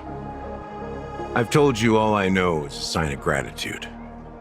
Thank you for listening to this old dog. Bark and all. Something just happened at the theme park. Now if you'll excuse me, good luck to all of you. How ironic. What's so different between the stowaways rejected by Penacony today and the Dream Seekers once hailed as pioneers several Amber eras ago. Gallagher does have a troubled past, it seems. While Firefly's whereabouts remain a mystery, his stories shed light on our suspicions about the true identity of the Watchmaker, his connection to the family, and the power struggles hidden behind sweet dreams and death.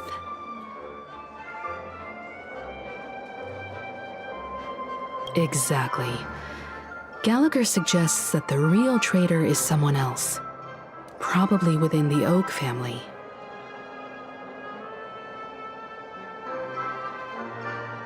That lines up with what we've gathered so far. Firefly got involved in this mess because of the legacy, and now we're sure that Aventurine's accusations against Acheron are baseless.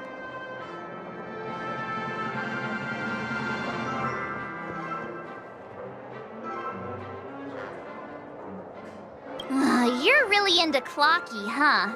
He's just a fictional character, not a real person. Speaking of which, that Clocky who only reveals himself to you is quite intriguing. It's a shame we've never met him since then.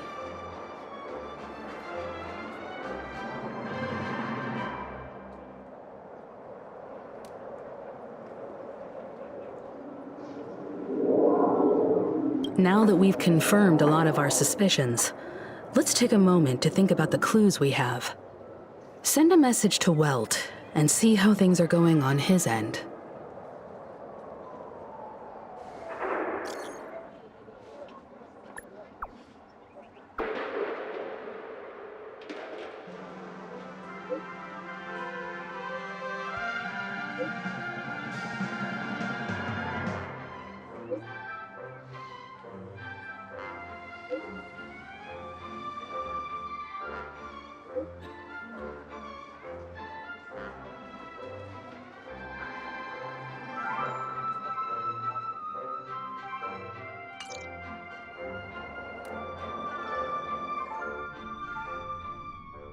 Are your companions worried about you? They're just checking up on me. Let's get in and get out. Seems they've made some progress. Looks like we're about to enter the depths of doom. They're just checking up on me. Let's get in and get out. Seems they've made some progress. Light Pavilion. It's been a smooth ride. Almost too smooth for a heavily guarded mansion. Let's see if there's anyone waiting to greet us. Stream forth the gleam of old blades.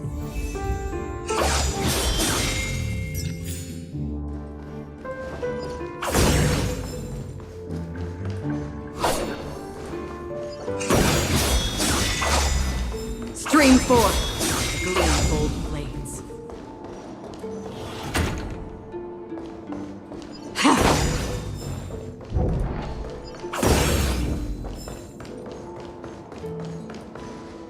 Something feels off.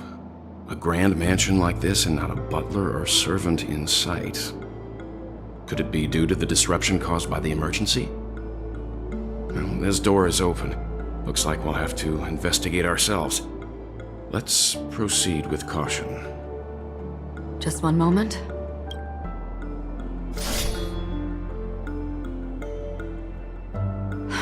Light. I've made myself less noticeable. The crew can explain their presence as authorized by the family, but I can't come up with any excuses for being here. I see. What an interesting technique.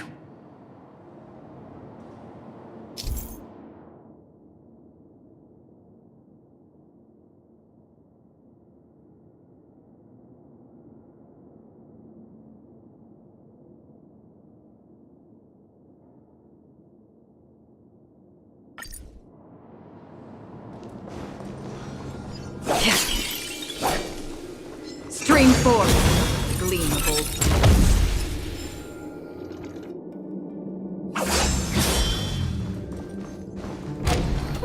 The model in the sand pit. It's the golden hour. And the footprints here are different from the rest. There are two sets of them. Looks like outsiders might have passed through here not long ago.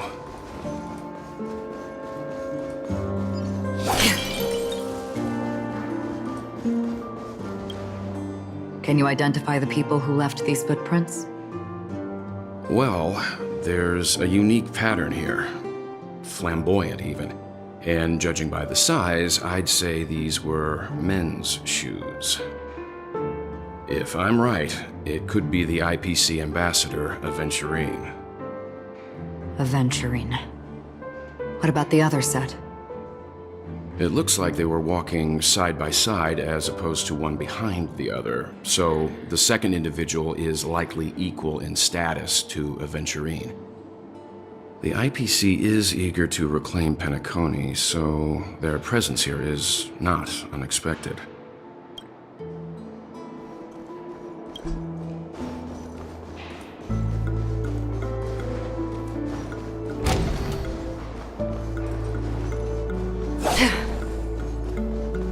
Stream forth, the gleam of old blades.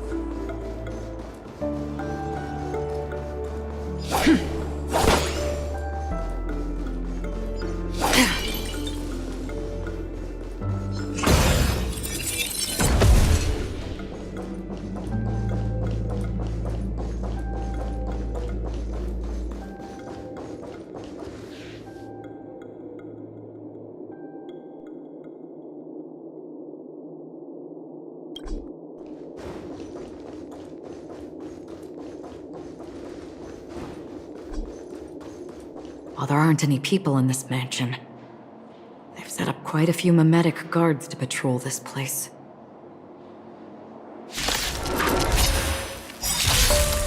The game is on.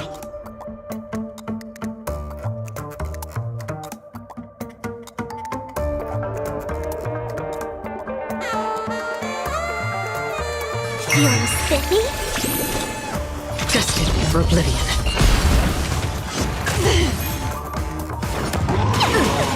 I'm on guard.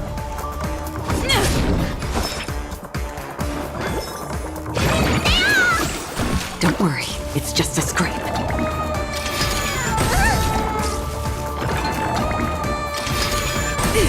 I'll go easy this time.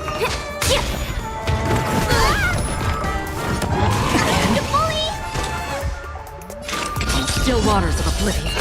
Lance at the ready. Need a doctor? Vitamin! Let's play for a while.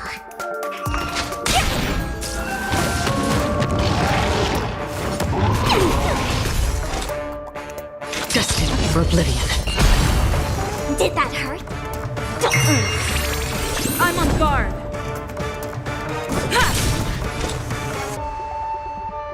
Still waters of oblivion. I weep for the departed. It too shall fall. Let's play hide and seek. 1,000 faces in 1,000 places. Can you find the answer? Lance ablaze. Lance forward. What's in your prescription? There's no power like team power. I'll go easy this time. Feeling spiffy? Destined for oblivion.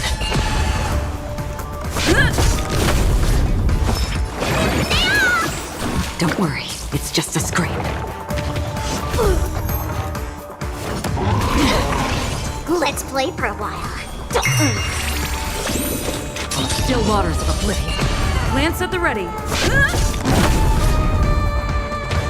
How familiar. Feeling spiffy? Free will destined for oblivion. Don't worry, it's just a scrape. I'll go.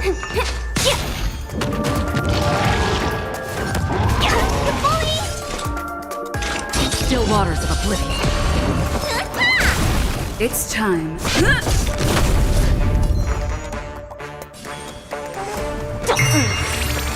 Another journey begins. Let me tend your wounds. Feeling spiffy? for oblivion.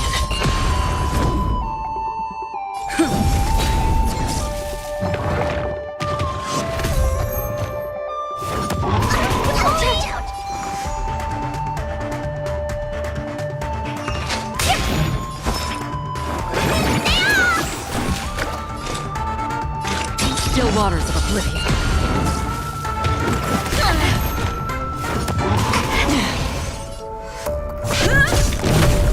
Let's play for a while.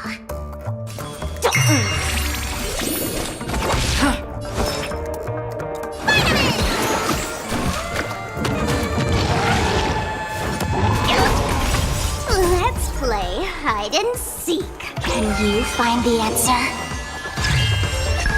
Lance ablaze! Lance forward!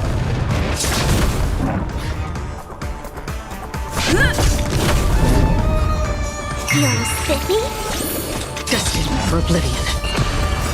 I weep for the departed.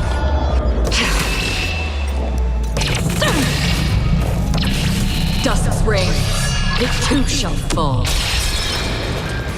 You don't look so good. I'll go easy this time. I'm on guard. Still waters of oblivion.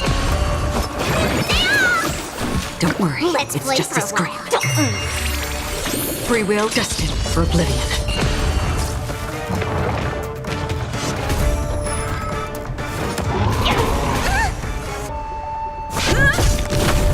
I'll go easy this time. What's in your prescription? There's an... Familiar.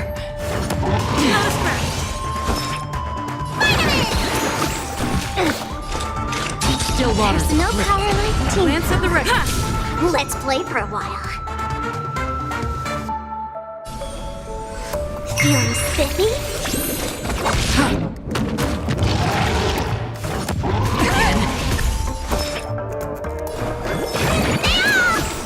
Don't worry, I'm on guard. it's just a scream. Another destined for oblivion.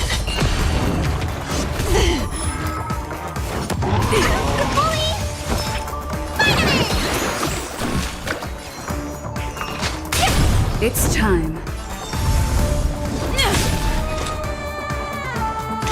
Still waters of oblivion. I'll go easy this time.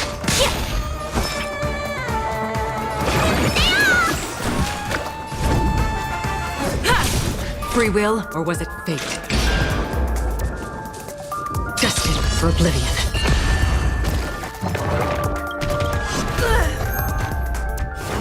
Again. Another. Lance at the ready. Feeling spiffy? So familiar. Still waters of oblivion. Let's play hide and seek. Can you find the answer? What's in your prescription? Lance ablaze! There's no Lance power like team. forward! I weep for the departed. It too shall fall. I'm on guard.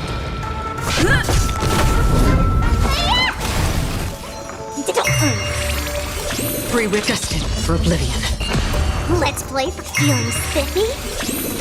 Still waters of oblivion. Let me...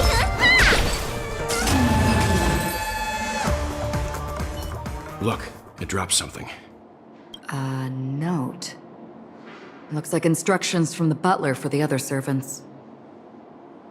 Seems like the mansion's entire workforce were assigned other tasks before Robin's death.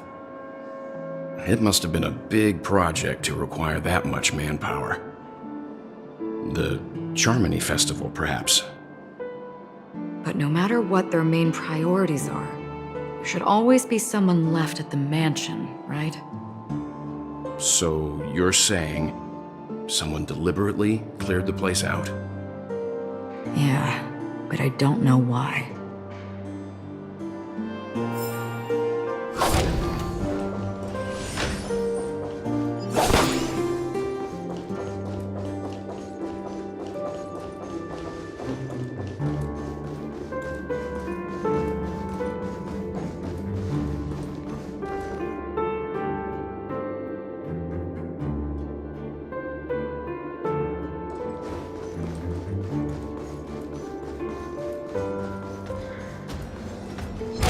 forth.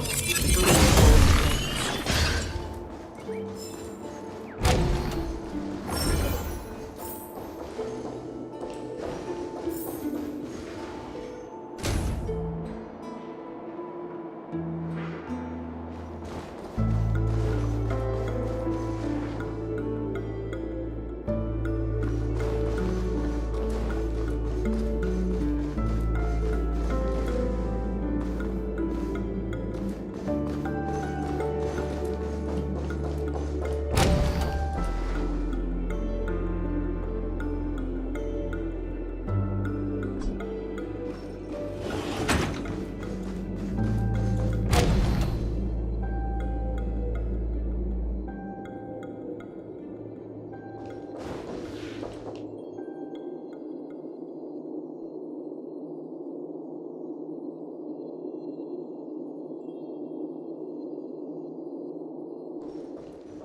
No one here either. Since no one's around to entertain us, let's make ourselves at home. Stay close to me so that my white can cover you too.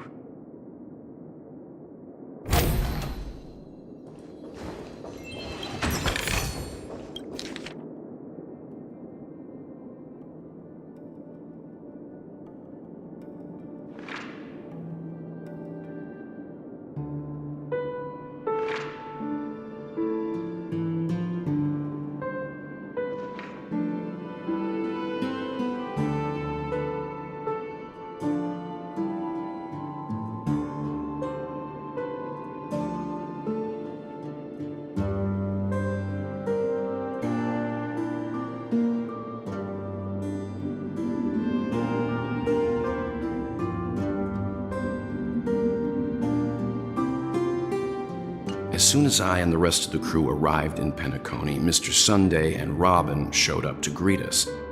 I remember hearing something unusual in her voice, and now it seems I was right. Robin... Meaning... If there really is Robin believed it was because the harmony had been tampered with somehow. But as far as I know, there aren't many entities capable of interfering with the power of paths. Traitor within the family.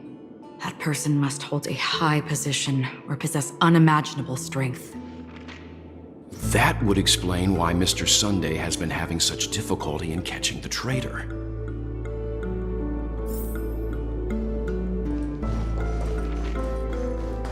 Stream forth, the gleam of old blades.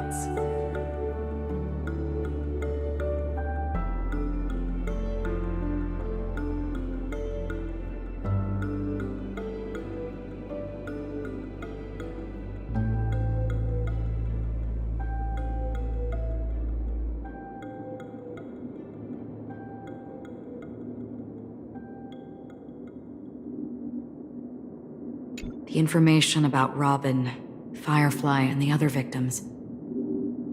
I don't see any commonalities among them. Looks like the rumors were right. Death does seem to be targeting random victims. And based on Sunday's notes, he's no stranger to death. He's just surprised that it has resurfaced. This light cone is securely guarded. It must hold some important memories.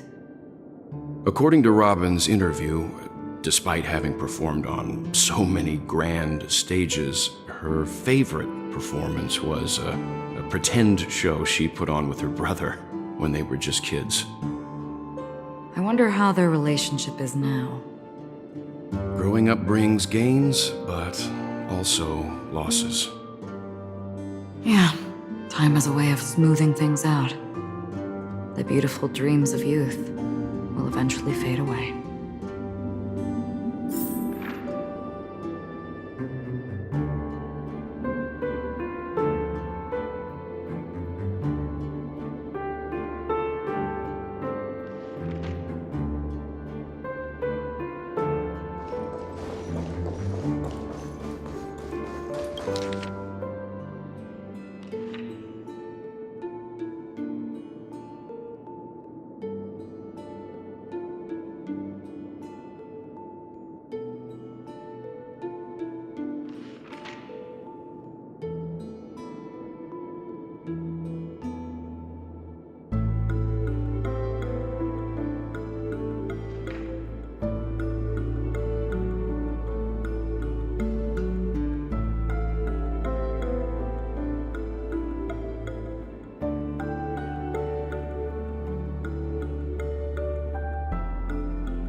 Mr. Sunday has done some serious research on his suspects. This traitor must have been causing trouble for the family for a long time. They all seem to be insiders, but I haven't met any of them. Huh? Wait, these characteristics. What is it? No, nothing. Maybe I'm just overthinking things. However, if this traitor really exists, could they be responsible for Firefly and Robin's deaths? Perhaps that's why Sunday is taking this matter so seriously.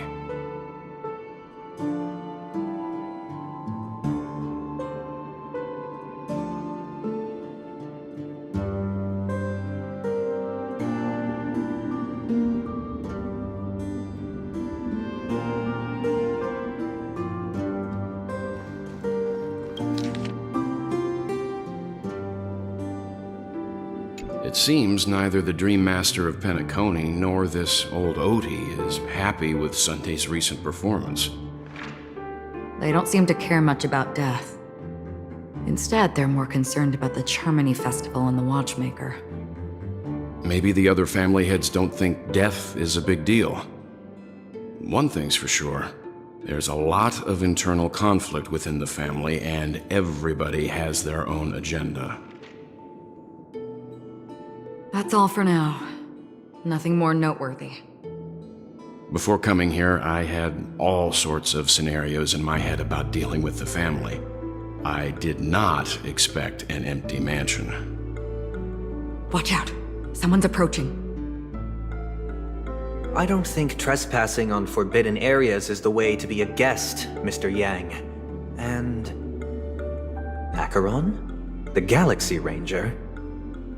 Our apologies, Mr. Sunday. Nobody came to greet us, so we entered without permission. I hope you can forgive us. But even if there's no one to greet you, you should wait for the host. Don't you agree? Even without the famous Galaxy Ranger. As far as I know, the crew has officially accepted the family's commission, so coming here will be unnecessary for you. On the contrary, that's exactly why we're here, to ask you about the case and gather more information. We don't want any loose ends. Well, since you've come with goodwill, I have no reason to show you the door. Rest assured, he hasn't figured out that we went through those documents. While the truth remains a mystery, I'm getting close to it. I assure you that the traitor will soon pay the price. Let's hope justice will prevail soon. I have a question for you, if you don't mind. How did the family come to the conclusion that the murderer was within the family? With all due respect, it's in the IPC's interest to wreak havoc before the Charmony Festival, and the family has every reason to suspect the IPC's involvement.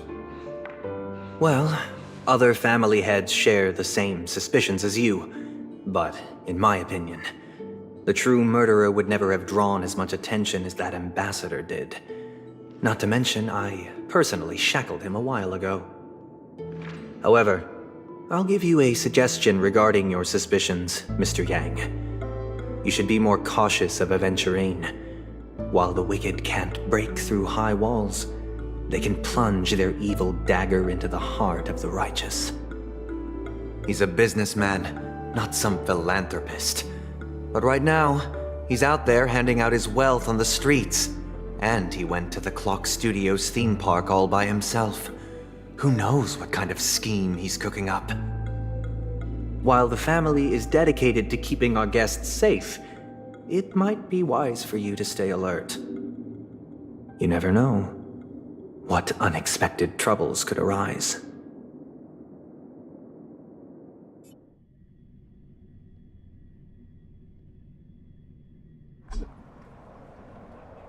According to a Pierpoint hotline tip, there was a major breakthrough in the shocking Ejhazio Aventurine case. The suspect has been arrested. This fraud case has been linked to many departments within the Interastral Peace Corporation and the Intelligentsia Guild. causing a large drain in manpower and resources, resulting in the IPC taking a massive loss. The case's main suspect originates from Sigonia 4 and is one of the survivors of the second Kataka-Abjin extinction event, who does not carry an interstellar refugee travel permit. As per Strategic Investment Department Head Diamond's sentiments, the IPC has appropriately relocated the suspect in the spirit of the Charter and will continue to conduct further investigations as to the motive of the suspect.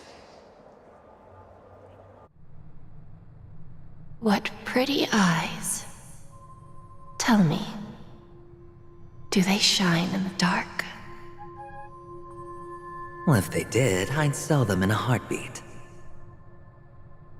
You don't know how many people long for your eyes to be closed forever. As a servant, you should not resist your master. Yet, you went and killed that man anyway.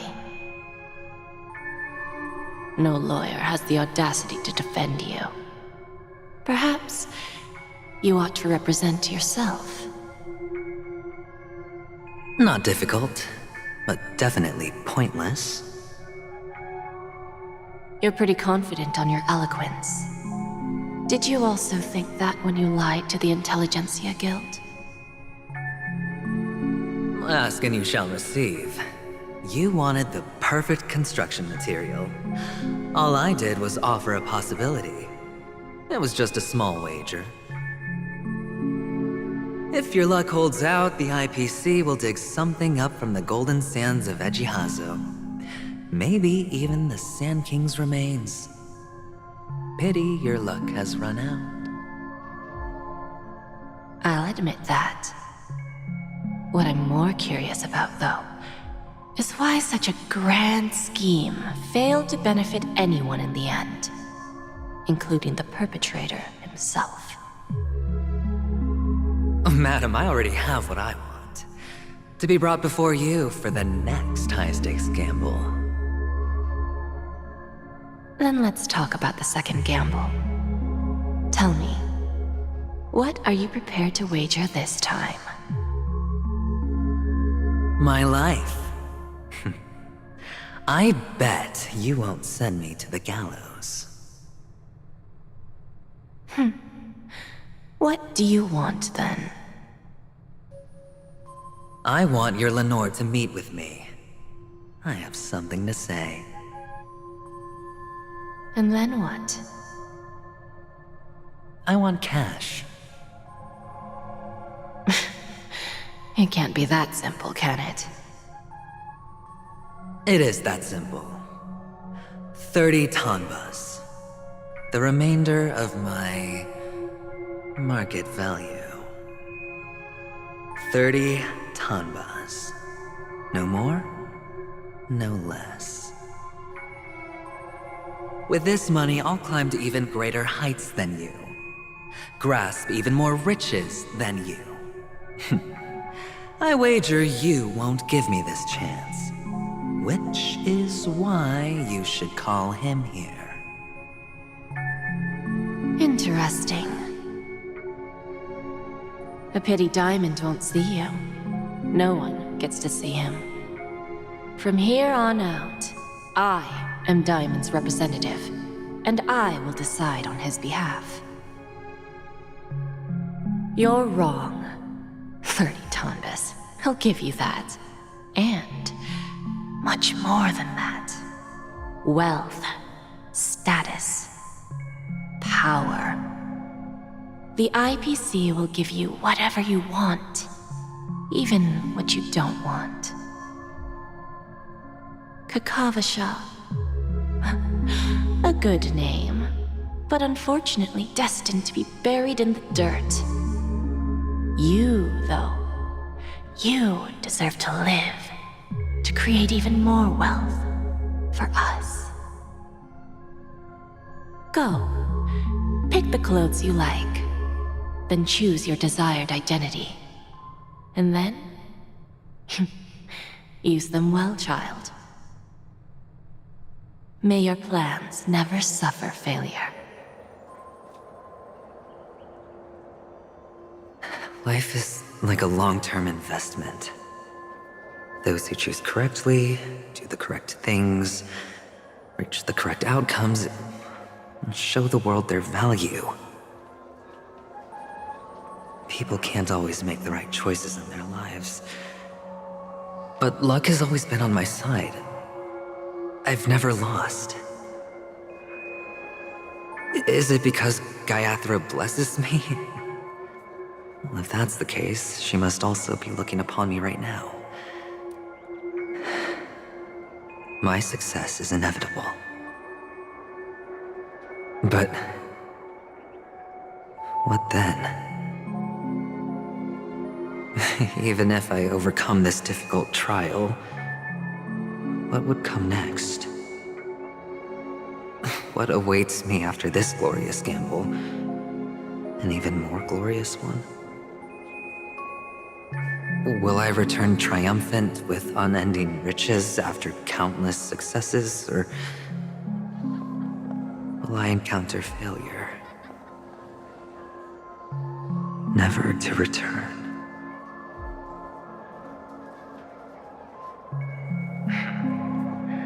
I'm pretty sure you already have some ideas. Lowly gambler.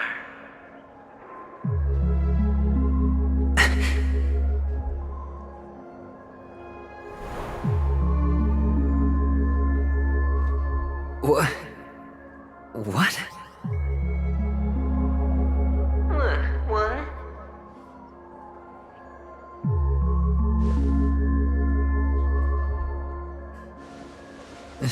Am I dreaming, or have I gone completely insane? Perhaps both. Forgotten me already? When you were strapped to that electric chair by a mannequin warlords, who was it that gave you the idea? Fine. I may be crazy, but I'm not stupid. Get out of my head, newborn of the Harmony. The Harmony? Oh, don't play the fool. It's not the first time we've met. No need to be so polite. I'm you, and perhaps even more aware of yourself than you. Of what exactly you want. You're dying. And you still want to drag a bunch of unfortunate fools with you through death's door. That's why you're here, isn't it? A grand unveiling. You really think you can pull it off? Why not? Well, you may have fooled everyone, but you can't fool yourself. I can show you. Before you're entirely gone, I'll be with you for the last stretch of your road. Let's have a heart-to-heart while we walk.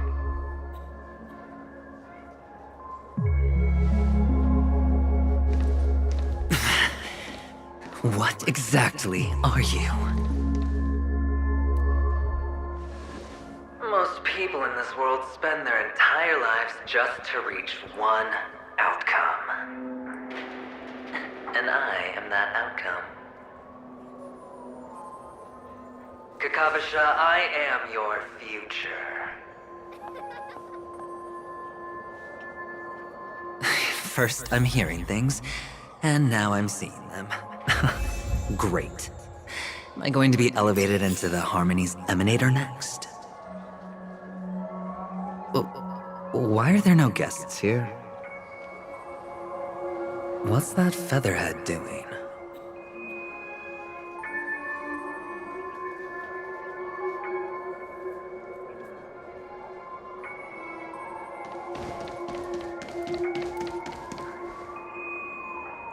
Just a Pepeshi? No. A child?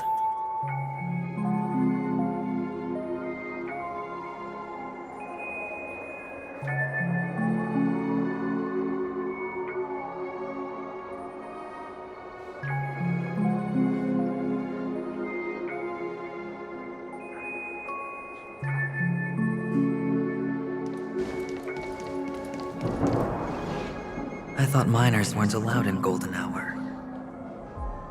Hey kid, you okay? Are you lost?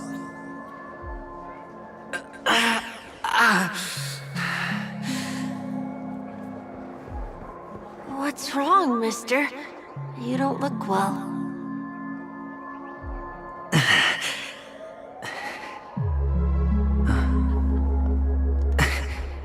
Your eyes. Impossible. Who are you? They're pretty, aren't they? Sis said they're a gift from Mama Funga. Colorful eyes are said to bring good luck.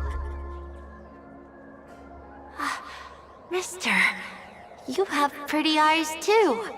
Beautiful. Are you alone? Where are your parents? They're in that amusement park. Papa and Mama went in first. I'm just about to go look for them. I have to go. Goodbye, mister. Hope you have a good time, too. Those eyes. And Mama Funga. No, it can't. There aren't any Avgens left.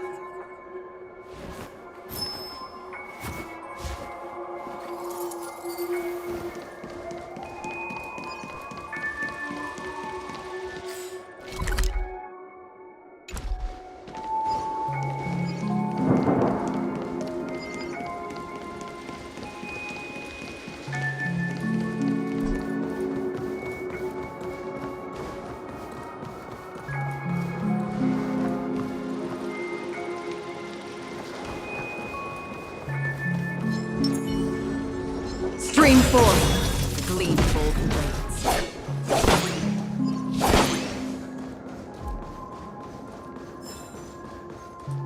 Papa, Mama, wait for me. Only on Paniconi, am I right? What are you still doing here? Well, you've known all along. The family truly showed leniency to everyone who came seeking help. Why would there be a need for such high walls and deep moats? However, people don't see it like that. Especially since the flavor of the dream syrup is so alluring. You will receive no charity on Paniconi. And relying on your own strength alone to topple high walls? Not a likely fate. Which is why, once you step into the hotel, you remove your high hat and beg everyone you come across for help. Like a hyena scavenging for scraps in the desert. Because you know that opportunities are fleeting. Well, when you put it like that, even Ratio's a teeny peacock analogy sounds pleasant. Well, you know how rare it is for me to give you the straight dope, so listen while you can. It's good timing that you mentioned the doctor. I'm especially fond of what you and he have in common. The conspiracies, calculations. Especially the part about the finale, a magnificent act of betrayal. Oh, when everyone thinks this way, who would even suspect that it was another trap you've meticulously devised?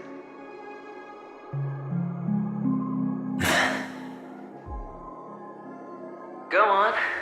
Tell me I'm right. You know who you really are, Mr. Cavalier Gambler. Uptight, overcautious, massive inferiority complex. You've won so much, you're still so afraid of losing. They only see your big bets, your bravado, the full house, the straight flush. They don't know the other hand is below the table, clutching your chips for dear life. It's a heck of an act. No wonder the tavern sent you an invite. You're a natural kid. You don't stop at fooling the audience, you fool yourself too. Well, the best way to prevent others from seeing your true colors is first being able to fool yourself. Of course. I know you all too well. But it's strange. Why did you decline that invitation? You had the chance to embrace elation. Was that not what you most wanted? But you chose the IPC instead. For the preservation? I doubt it. Do you even have anything in common with the preservation? Oh, I thought you knew. Didn't you say you had me pegged? We're done. Either stop talking or disappear from my sight. That's fine. But who exactly is about to disappear here? Well, it's not going to be me, anyway.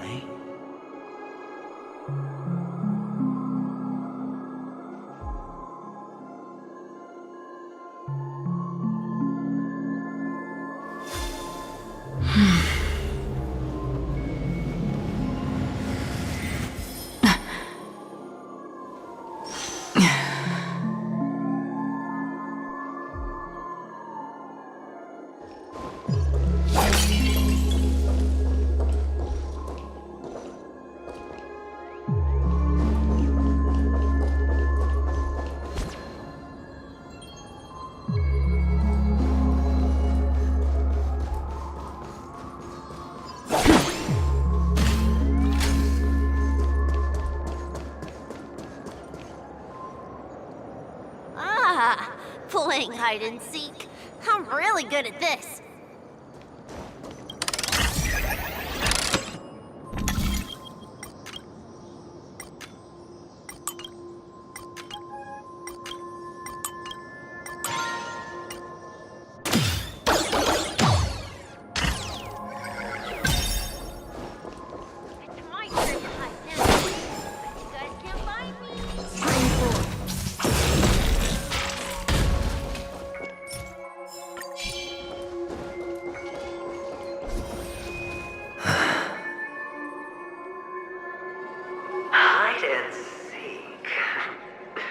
What sweet childhood memories.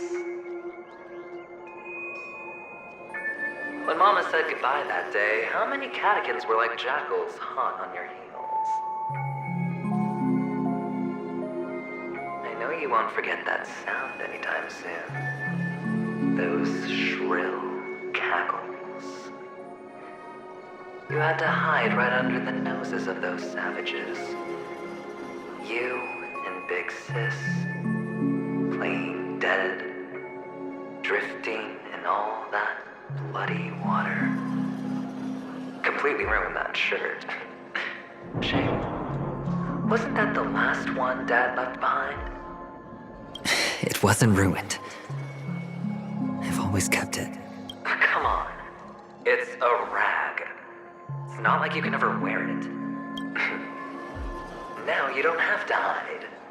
You probably won't even deign to get your pretty outfit wet in the rain. Your social capital has changed after all. I've never changed. On the contrary, now you're the one who does the hunting. The last round of hide and seek, and you get to be it. You should enjoy it.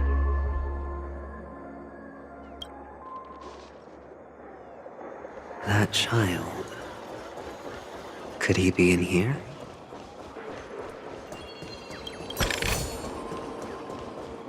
Stream forth the gleam of old blades.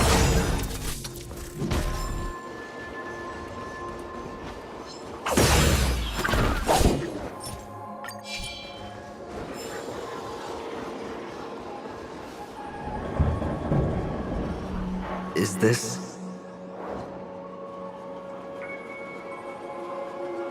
a topaz? What is this doing here?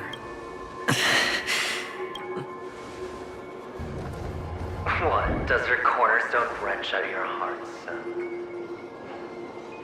I was merely curious at why it was here.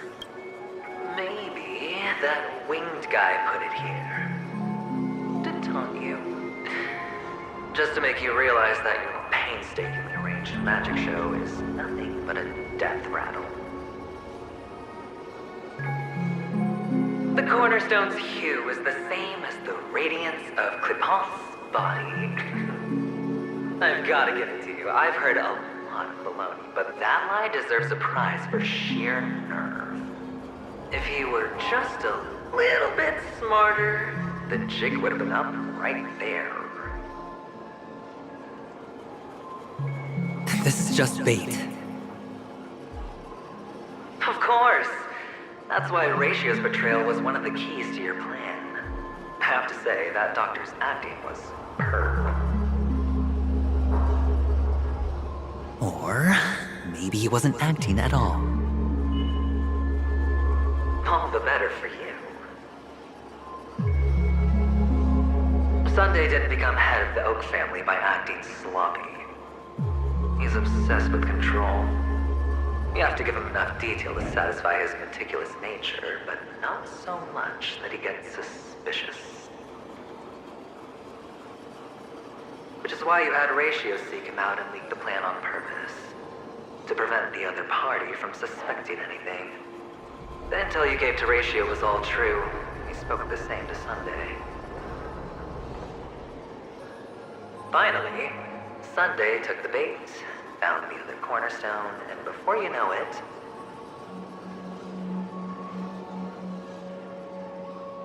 everyone's distracted enough for you to steal the third stone right out from under them. Why don't you stop rummaging through my mind? Your mind. It's our mind. You're me, and I'm you. We're the same.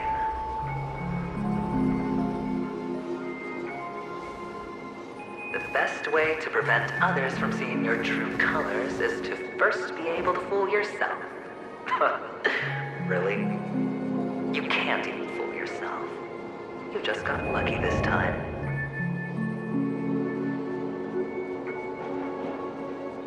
This is the other cornerstone in Sunday's hands.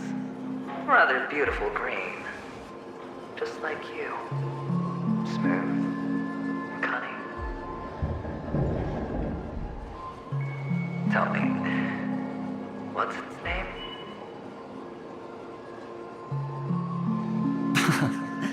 Why are you even asking me? Must I do all the work? Aventurine is the stone of luck and trickery. That's what you said when you received the stone, wasn't it? This type of stone isn't rare, but its hue is very similar to a certain gem. In fact, it's often used as a substitute. And that more precious gem is...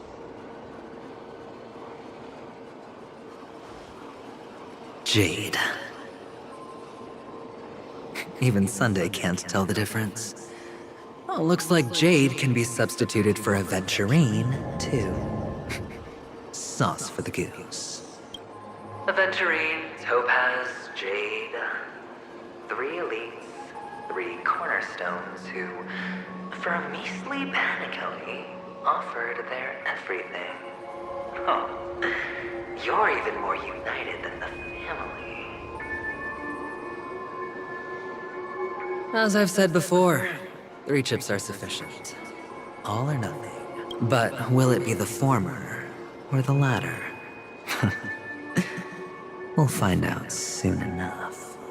So, where's the real aventurine stone? Take it out. Let's have a look.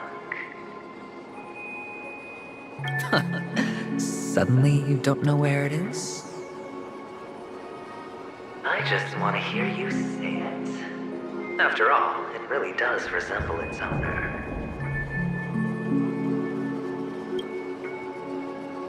As you wish, then. They never went anywhere. They're right where they belong. Piled up with these cheap baubles. You smashed the aventurine stone before you left? Oh, just look at it. Shattered. Just like your life. Poor thing. A humble pebble coated in the most lustrous sheen. I take it back. This thing is far more precious than your life. You're absolutely clear about the consequences of doing this. Blasphemy against Klipoth's body. You think the IPC will let you get off scot-free?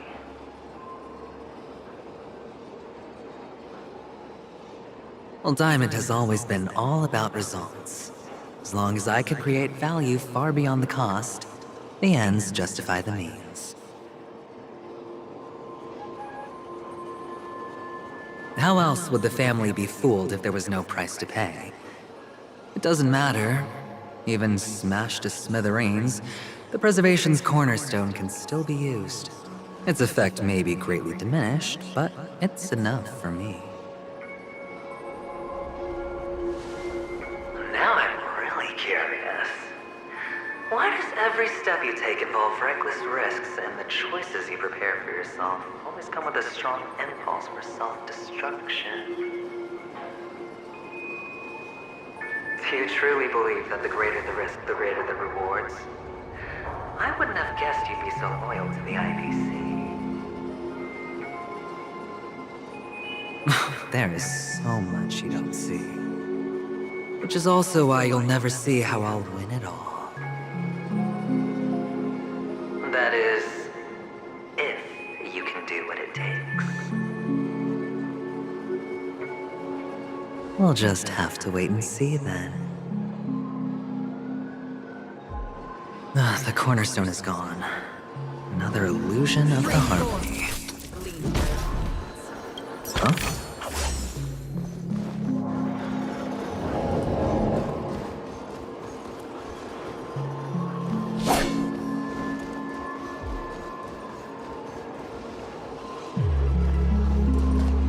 Hello. We meet again, Mr. Pretty Eyes. Yes. We meet again. Did you find your mother and father? Of course. Big Sis is there too. The four of us were just playing hide and seek.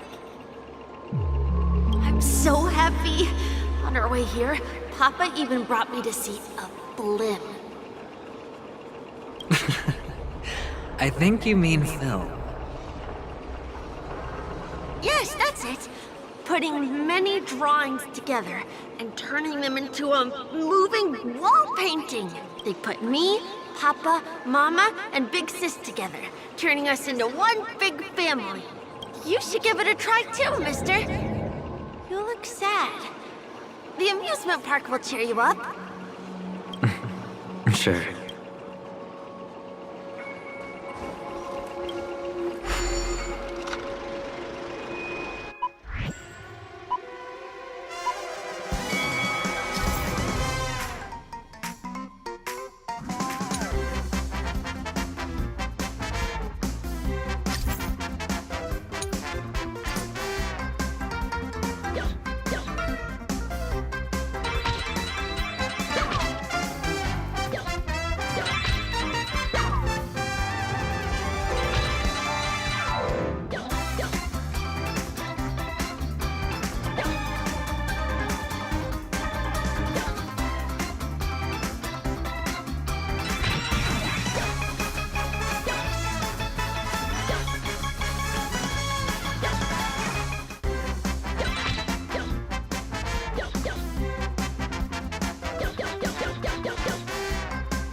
How's that?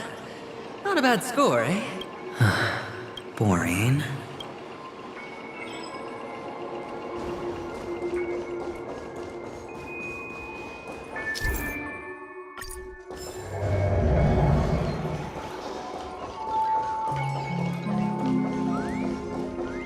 Stream forth, gleam of old blades.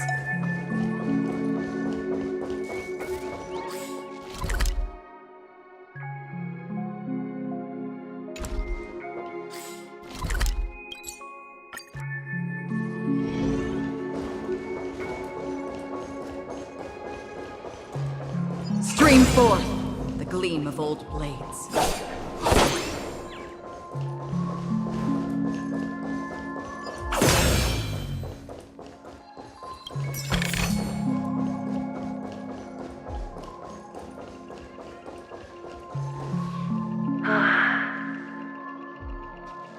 Why aren't you talking? You've piqued my interest. I'll admit that there are still aspects of you that I don't completely understand. Well, you sound sincere this time, at least. Well, sincerity is one of my traits that everybody likes. And I have precious few of those. Moving on. See that maze over there? I'll know everything about you before you reach the exit. Our quaint journey through this amusement park still isn't over, and I wouldn't mind stretching this out at all.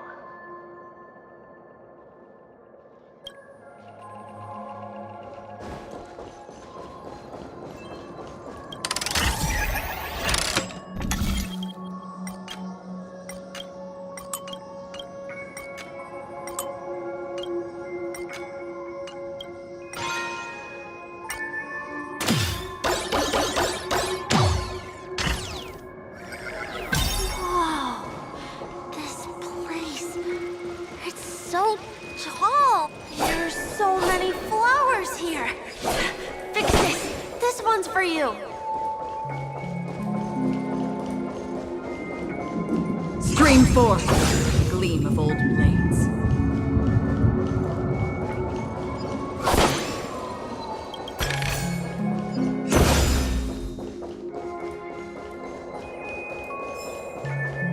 Stream forth. A dead end?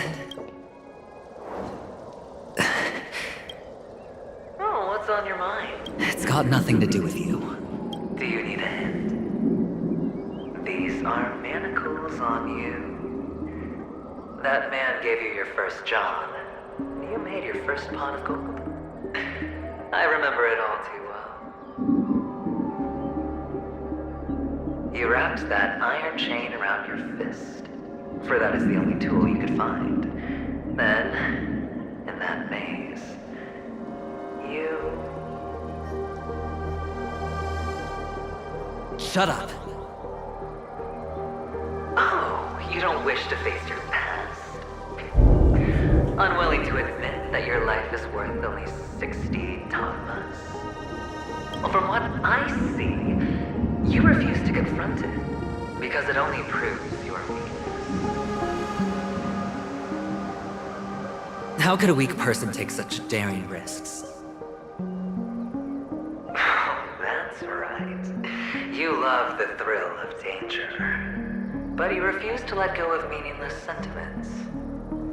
Even in this beautiful dream, the only thing you dare allow yourself is death. In your hands, those who follow you could have become Joker cards. They're far more useful that way. It's not like this is the only place the family ever cut corners. You could have had tons of action if you weren't so all or nothing. All it takes is a meager sacrifice. I bet Opal would have resolved this without a fuss. A pity you're not him. Well, you wouldn't be in this state if you could just get with the program. And why couldn't you? Out of professional integrity. Those techniques you mentioned are highly efficient, but it's not that I don't know about them. It's more like I couldn't care less. Get it? What fun is it if the fight isn't fair? Fair? You assume your opponents would fight fair in the first place. The odds are obviously not in your favor, so how are you just breezing by? Did that masked fool's words awaken something in you?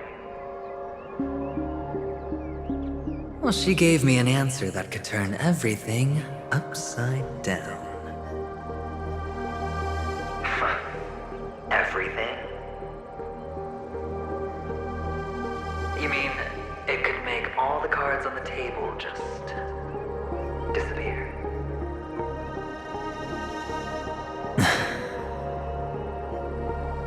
That's cheating. If these leaves could be brought back, would they bloom into new flowers?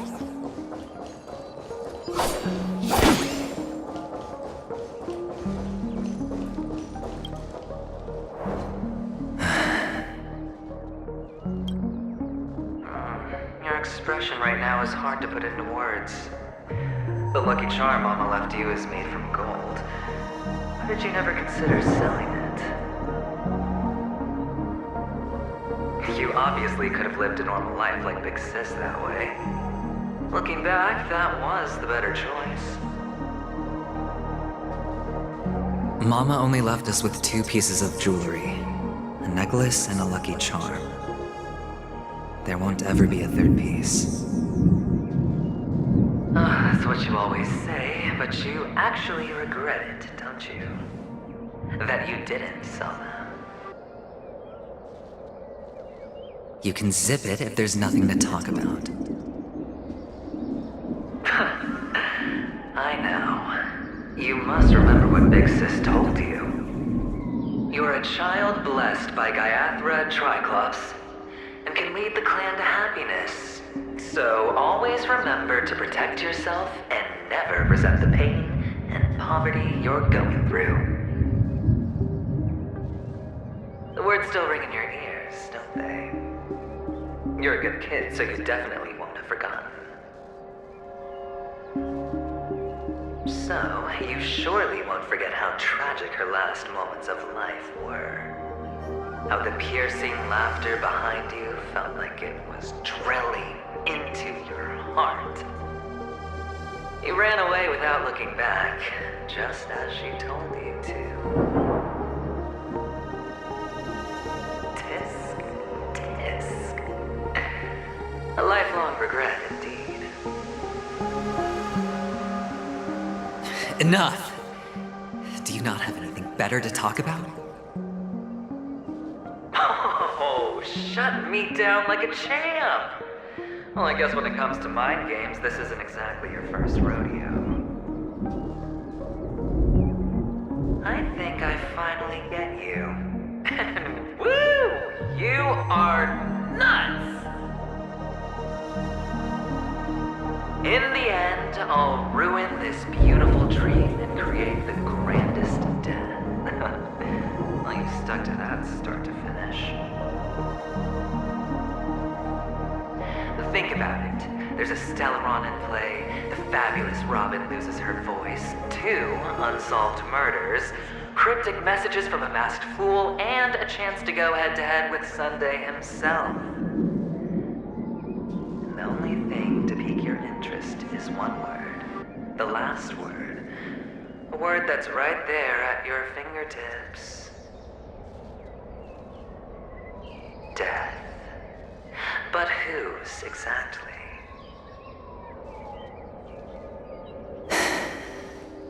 We'll know when the dice falls. All right then. Reserve a seat for me in the audience. I'm curious to see just how capable you are. Still, you never answered my question. If you could start over, would you still want to be the child who received Gaiathra's blessing? It's so quiet this time. Is he finally gone? Or am I the one about to disappear? Dream forth, gleam of old blades. Finally, made it out of this. We're going home? But I don't want to go back yet.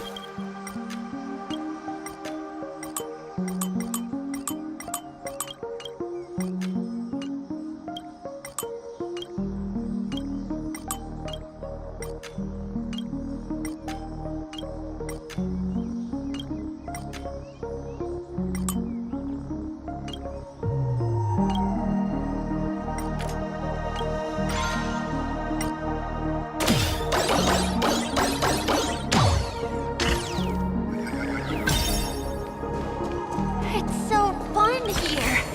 I want to stay here forever.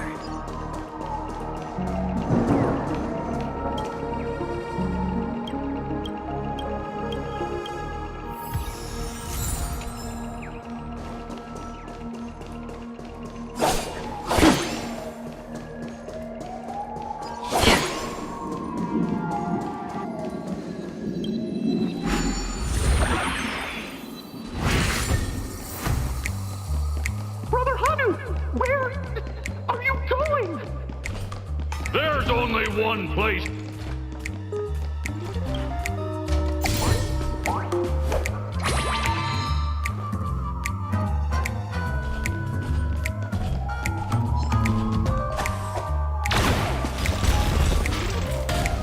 Beautiful dream is about to end. Beautiful dream will never end.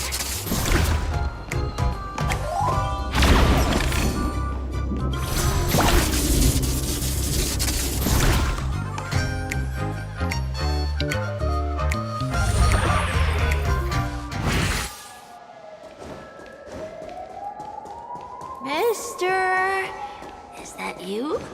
I hear the sound of leather shoes. Ah, it really is you.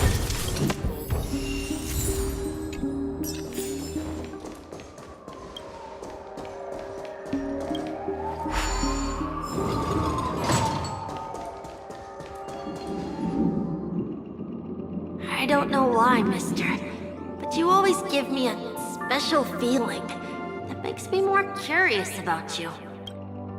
It's sad that I can't get to know you more. We have to say goodbye. Did you have fun? You're going back? Yes, I should go home.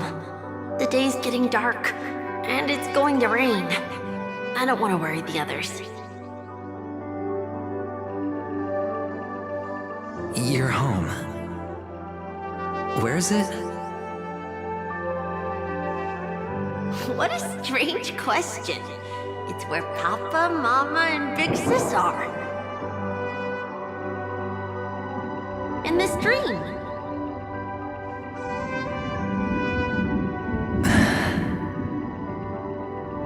This amusement park. This beautiful dream. They really are peaceful. Everyone loves it. But, mister, why don't you like it? Because they're not here. Where are they then?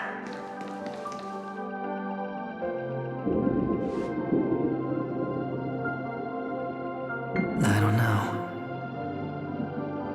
You do know, but there's no point pressing the issue.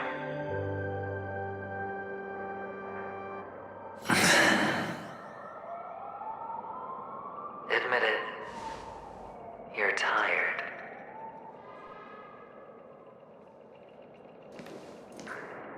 We all are. Which is why we chose to stay here. Me and him. Your past and future. How long will you stay? Forever. We'll be with you forever in this dream.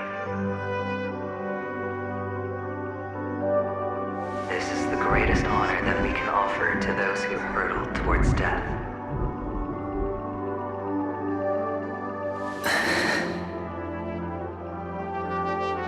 The road less traveled is less traveled for a reason. But you've never gone in any other direction. Your own life is the chip you're most eager to lay down. Always has been. You don't care who the real murderer is, and the Watchmaker's so-called legacy couldn't be more boring. What you want, what you need, is to be the smooth operator, the solid gold deal maker who doesn't waste a drop of sweat, even when he's up to his neck in danger, deep inside family territory. You want to be polished up, cuffed with red-hot chains, and spotlit center stage.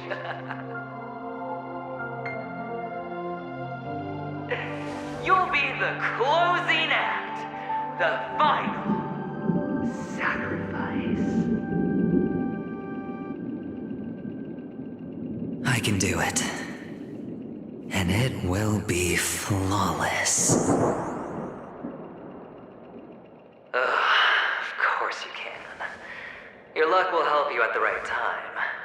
A Stellaron and an Emanator. It's that simple now.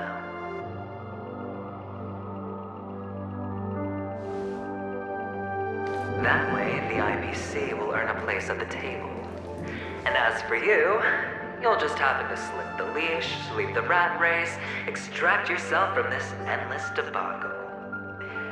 You'll have the freedom you've always dreamed of.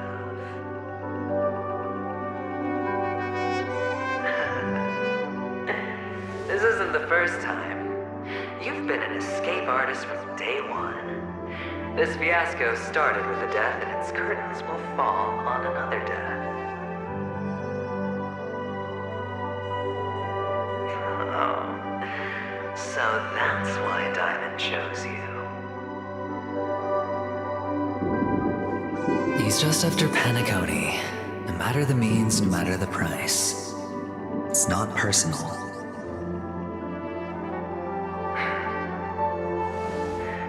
It's hard, isn't it? Well, don't get soft on me now. What, did you suddenly grow a conscience? I was born from yourself. I'm well aware that climbing out of the hole you've dug is basically impossible. I can't stop you from doing what you want. We can't change where you want to go. Well, what's done can't be undone. All we can do is play the cards we're dealt and rake in as much time as possible. Yes. Alas, people won't make all the right choices in their lifetime. Though luck always seems like it's on your side. You will keep winning, having never lost before, but why you? Why must it be you? If all your luck is built on the pain of someone you love, on the loss of dozens more, if these windfalls, these jackpots, aren't a gift from Gaiathra, if all they are is a long string of meaningless deaths, then what did we do to deserve living in a world like that?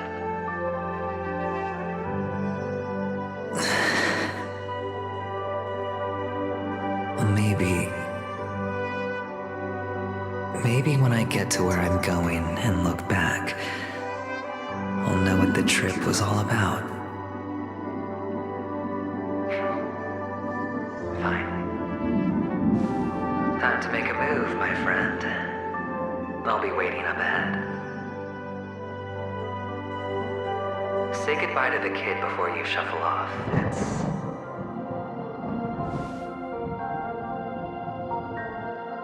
It's best to die without regrets.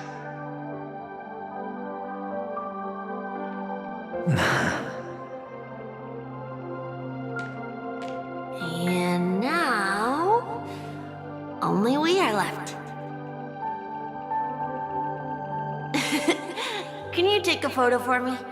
I want a memento. Sure. Come on.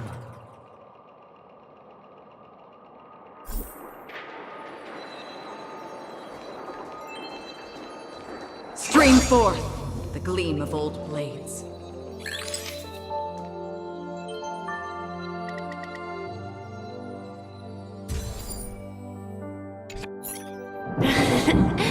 How nice. Now I can see what I look like too. Look at the lens when you're taking a photo the next time. Your expression will look more natural. Sure, I will. Then, mister, are you going back too? I can't leave yet. I still have a show to do. Oh, you're about to go on stage, aren't you? Let's go then. I'll take you to the stage. Sure. So you're an actor? No wonder your clothes are so stylish.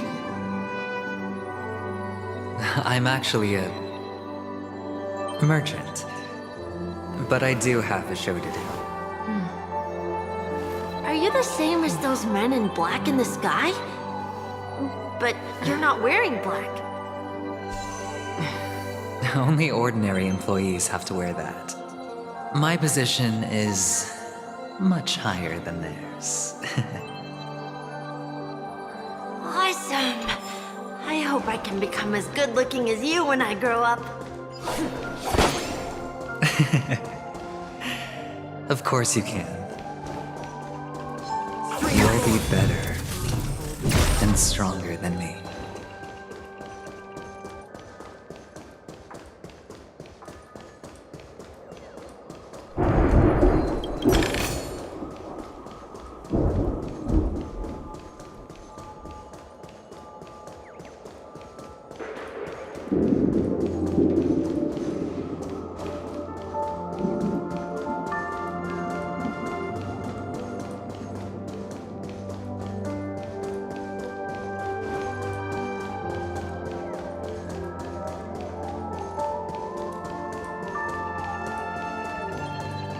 Stream forth the gleam of old blades.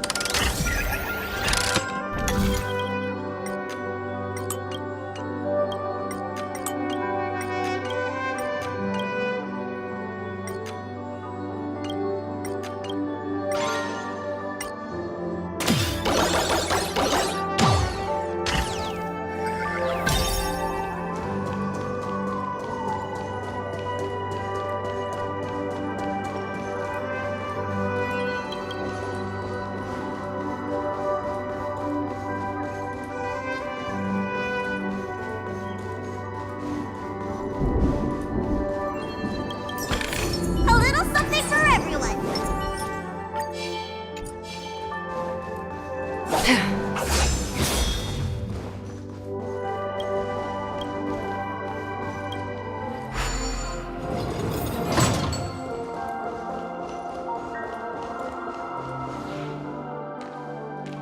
Behind this curtain is the grand stage. It's almost time to go on stage. Are you ready? Good luck with your show. Thank you. You still seem pretty nervous. Let's put our palms together. If you receive Gaiathra's blessing, you'll feel more relaxed. Putting our palms together is a simple ritual. By putting our palms together and reciting the prayer to Mama Funga, she will bless us. If you're not familiar, I can guide you. It's all right. I know how to do it. Of course I know. This is where we go our own way, Kakavasha. The catechins are coming. Why? The catechins have already taken all our money, food, and they killed our parents. What more do they want? Catechins are bloodthirsty, cruel, and insatiably greedy. They want everything only to end up with nothing. This is a trick, an act of revenge. Remember? Today is the day of the Kakava, and also your birthday. They know the Avgin will surely hold a festival today. With the aid of this rain, they will come to destroy our wagons and take everything they want. Little do Catkins know, this time we will fight back. The men in black that descend from the skies are on our side. The Catkins stand no chance against them, and will surely pay for their arrogance. Without this rain, the Catkins would never take action, and we would not have the chance to turn the tide. This is a gift from Gayathra, and you are Kakavasha, whose good fortune will bless your sister with success. But people will die, and you will be in danger. How is that good fortune? Why are you all doing this? The Avgin always return their blood debts. Gayathra calls for me, while Papa and Mama are waiting for me. I must answer the call. But she will bless you with good fortune and help you survive. As long as you are alive, the blood of the Avgin will never run dry. So run, Kakavasha. Do not be afraid, and do not look back. Go to the other side of the mountain. The rain will accompany you. As for us, we will reunite in Kakava's next aurora. May the goddess Gayathra close her eyes 3 times. Keep your blood eternally pulsing. Let your journey be forever peaceful, and your schemes forever concealed. Farewell, Kakavasha. Newsflash from the Inter-Astral Peace broadcast. The IPC Marketing Development Department spokesperson confirms that a small-scale rebellion has broken out in the unclaimed region of Sigonia. The situation is now under control. The insurgents are from a local clan known as Kataka, which has a long history of disdain towards the IPC. This has caused a serious negative impact to the work of the IPC's Marketing Development Department. The clan launched a massive attack on the Avgin, who were under the protection of the IPC, resulting in 6,728 deaths and 3,452 missing. The casualties are currently under the care of the frontline trauma team. The spokesperson expresses his deepest condolences for this devastating humanitarian disaster. At the same time, delivering an important message on this matter to all interplanetary citizens. Finally, he proclaims, the hammer of preservation will fall on all beings, regardless of life or death, regardless of race, regardless of ideology, to uphold the basic rights we inherently possess.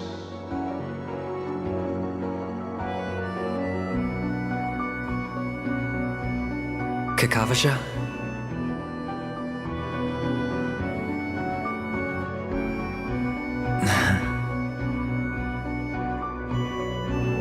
Bye.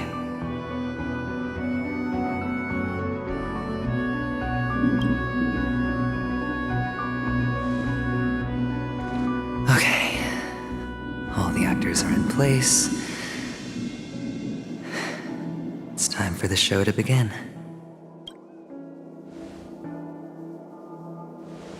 This act is dedicated to you. I hope it'll be an unforgettable memory for you.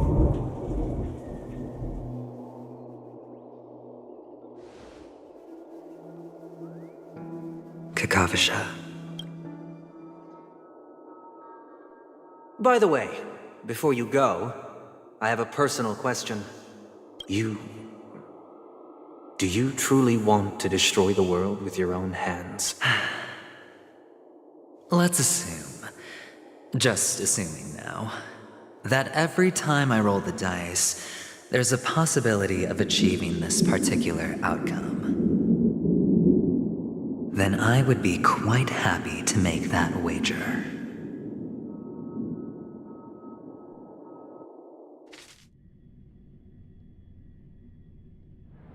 Is this Miss Acheron? Hello, I'm Himiko, the Astral Express's navigator. Hello, I'm March 7th.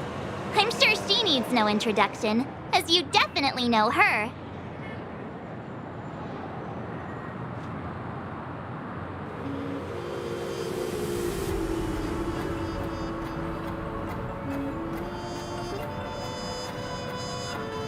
Hello? None of you seem surprised by my arrival. Since Welt has decided to travel with you, it means that he trusts you. And we trust his judgment. I envy your close friendships. Miss Acheron here doesn't present a danger, and she's of no threat to the Astral Express. Aventurine's prior accusation was based on nothing more than his own subjectivity.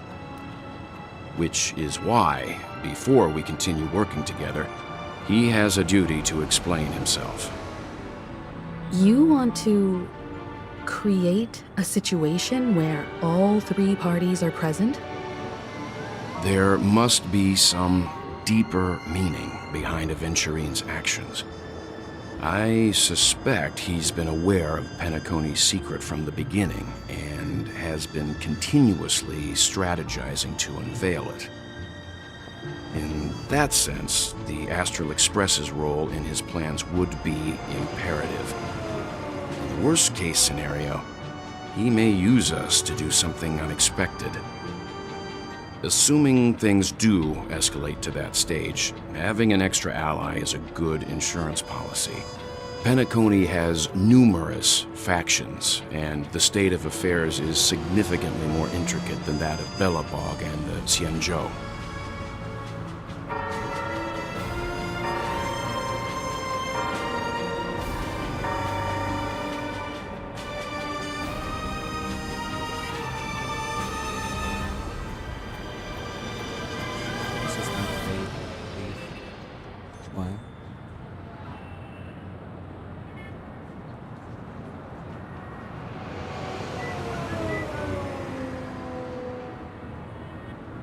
You're talking weird again.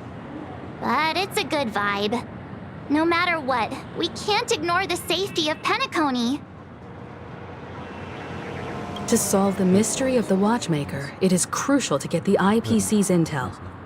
The path ahead is fraught with danger. But what's trailblazing without a little danger?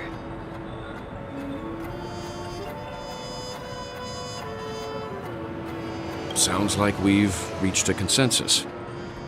Now, Miss Acheron? I will accompany you, of course. Let's move out then! But where do we start looking for him? No need to rush. If he truly has laid a trap, he will definitely use every means to lure us in. Ladies and gentlemen, the most wondrous, most magnificent show in Penacony's history is about to begin. The IPC cordially invites everyone to Clock Studios Theme Park. Look. Should both the performers and spectators fail to arrive, won't all of Aventurine's plans be for nothing? Let's get going, everyone. The hour of trailblazing is upon us.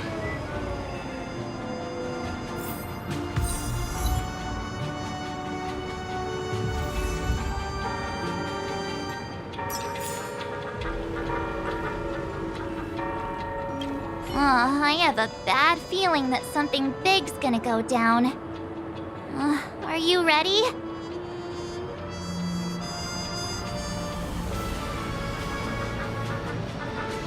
Your trauma isn't getting to you, is it? Take it easy. It'll be fine.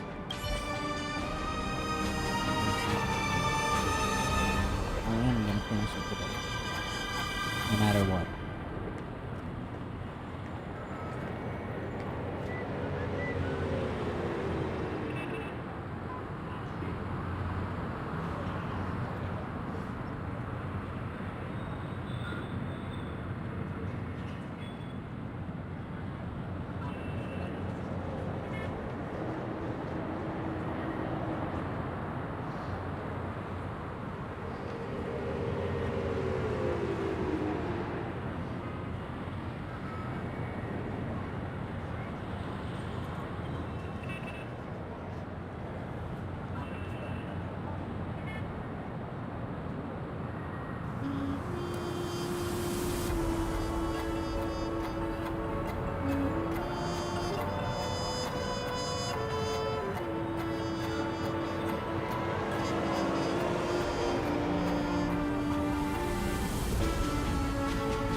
I have a bad feeling that...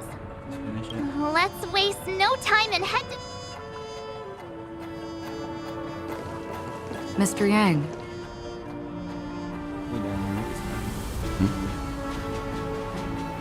Why did you not tell your companions about my true identity?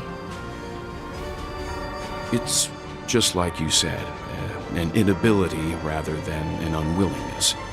Plus, it's a long story, not something that can be summed up in a few words. But I chose to believe you, and my trust in you stems more from my own personal judgment. I also believe that if it were their choice to make, they would make the same one. Thank you. I'm grateful. To reciprocate, in the upcoming confrontation, if the odds aren't in the Astral Express's favor, I will stand with you, if my meager strength is required.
since I ain't gonna use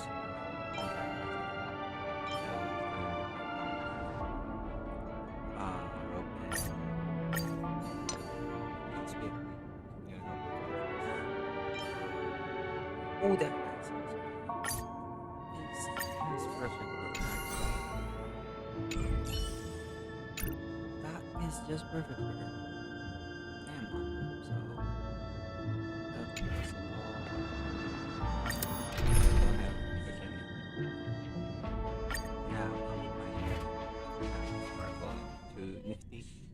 We're back here again.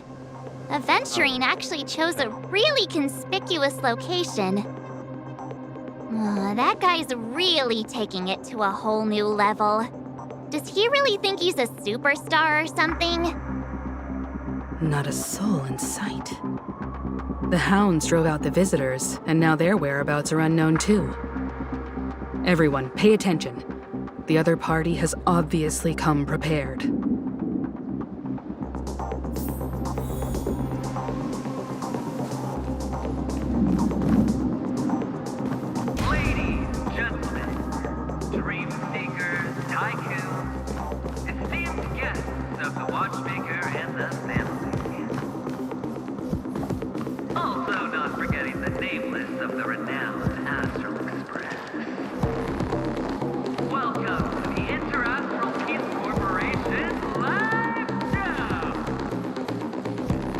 Astral Express, you're late. And this, unsought guest. We've kept your appointment, Mr. Aventurine. It is customary to show yourself as well. Well, I will, naturally. But before that, I've got to introduce our guest of honor. Everyone, give it up for Miss Stellaron!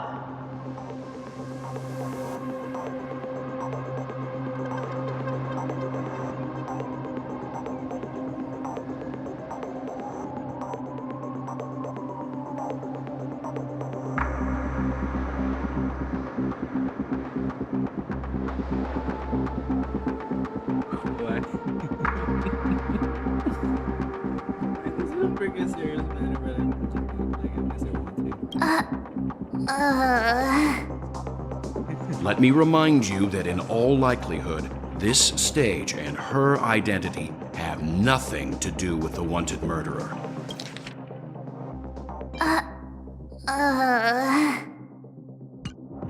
Oh, no, they do. Of course they do. Otherwise, why would I work so hard to gain your trust and then invite you all here?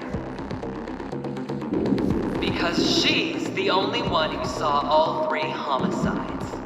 She is the key to proving that the family's death that does not exist in Dream's promise is nothing but a sham!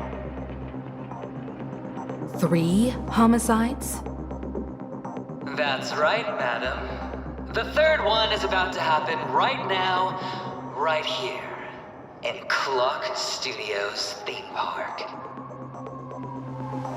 A truly grand death. You, and you. All of you are going to die. And it's all because of you, Miss Stellaron. You will become the personification of death.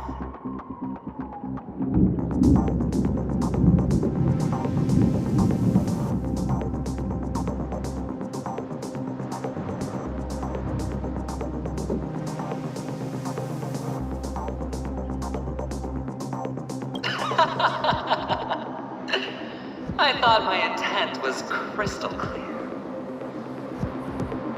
Let me be a little clearer. I will detonate the Stellaron in you and cause a teeny, tiny accident on Penacony. Bam! The entire theme park will be reduced to a shattered dream. Then before the family can even react, I'll become the IPC fleet's navigator. Your bluff isn't fooling anyone. If you could really do that, you would have done so earlier. You wanna bet? Sure. I'll bet with you. I'm betting that it'll be a sweeping victory for me. By detonating an unprecedented explosion to prove that the vow of harmony is a complete and utter joke. You won't do it. Of course I can. It's just another gamble. I came from the wastelands of Sigonia. For just 60 red copper coins, people paid to brand me. Put me in chains. Place me in the gallows and bury me in the golden sands. But the sun could not kill me, and the quicksand sent me back to the embrace of the Guild and the IPC. Bear in mind, my victory wasn't just a stroke of luck. I've never been defeated. Have you ever heard the saying, sleep is the rehearsal of death? Why do the living sleep? All because we are not ready for the final rest. Every night is practice for the end. You and I are escaping into our dreams for fear of death at this very moment. And death will surface in our dreams. Friends, the game has commenced, and you cannot choose to decline. Nor do you have any reason or grounds to!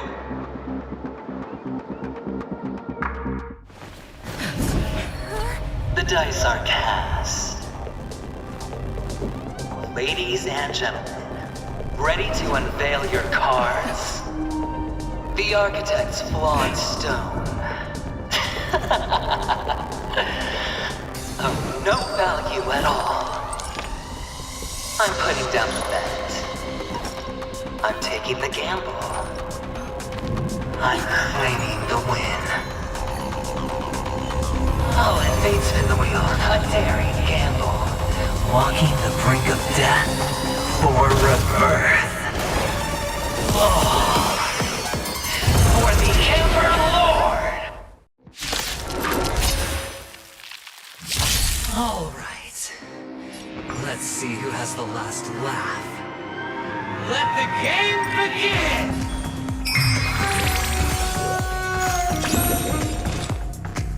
Existence is fleeting as the dawns do, destined for oblivion. Prepare for some hard work. Let's make it quick. Need a doctor? You're spiffy? Still waters of oblivion. Everything I've Let's make it quick.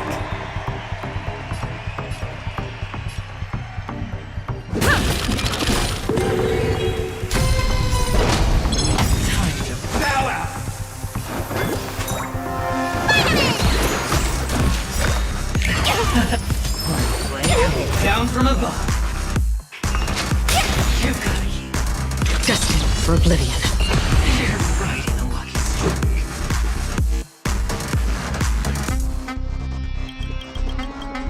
Yeah! Going all or nothing. Let's play for a while.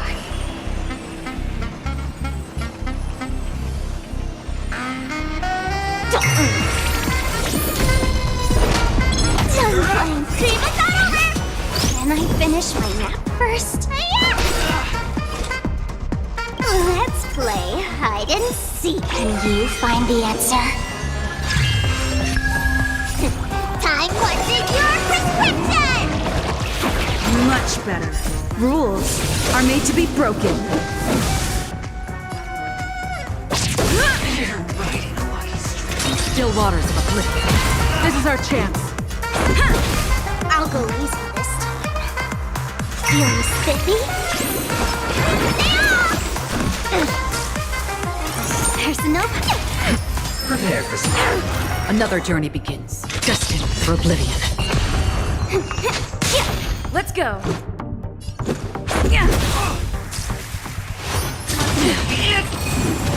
Everything I've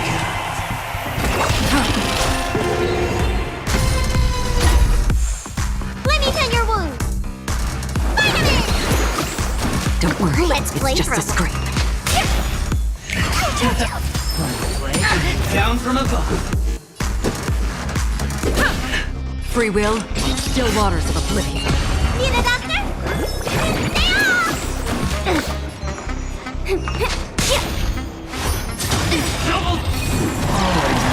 Let's go.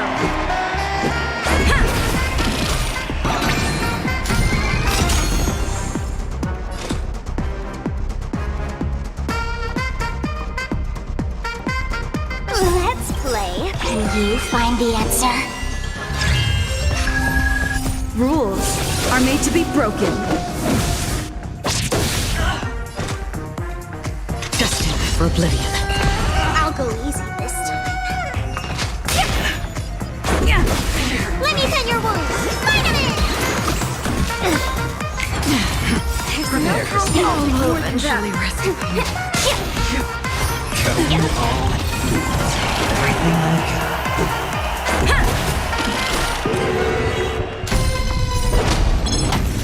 Need a doctor? Time for your prescription!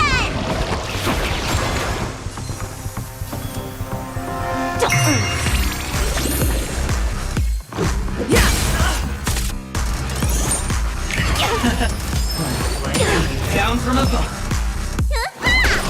I'll go easy. Feeling spiffy?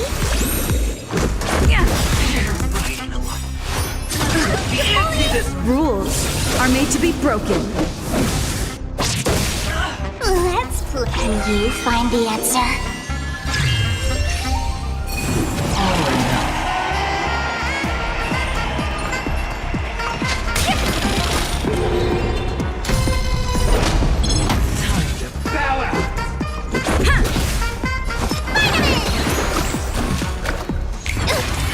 Prepare for some.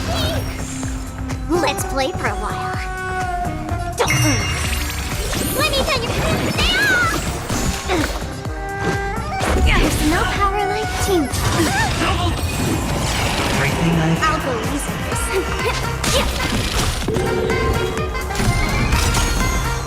Let's play.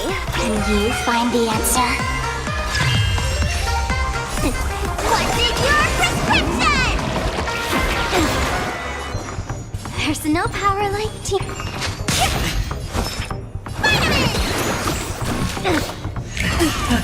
There's no power like that. Down from above. Let's feeling spiffy. Let's go.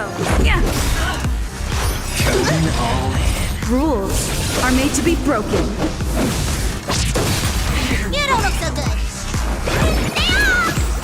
Much I'll go better. easy. Let's make it quick. Prepare for some. Need a doctor?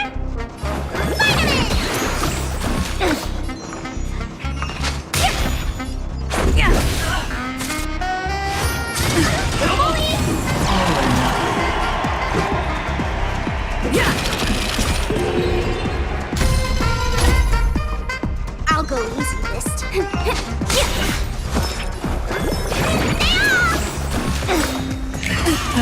There's no power. Down from above.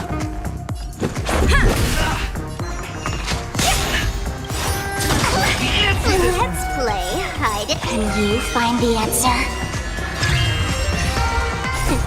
What's in your prescription? Much better. Rules are made to be broken. Let's make it quick.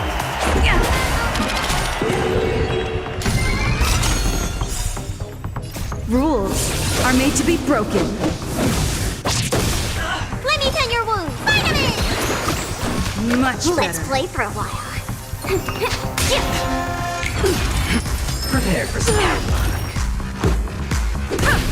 Need a doctor? Much better.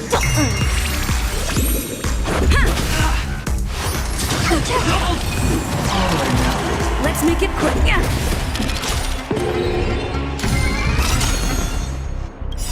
Rules are made to be broken.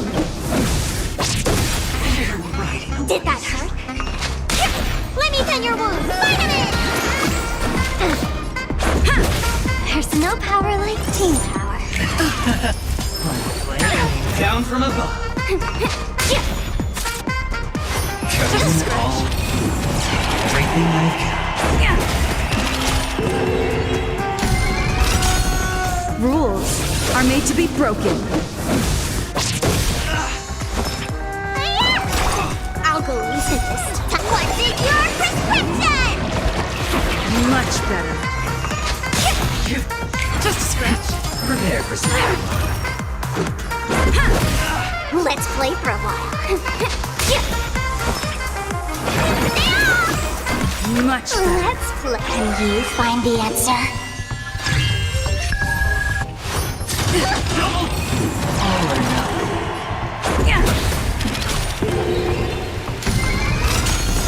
Rules are made to be broken.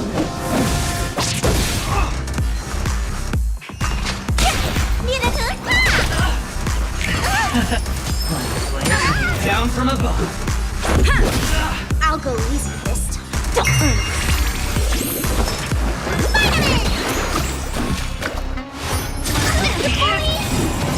Everything I've got. Let's play for a while.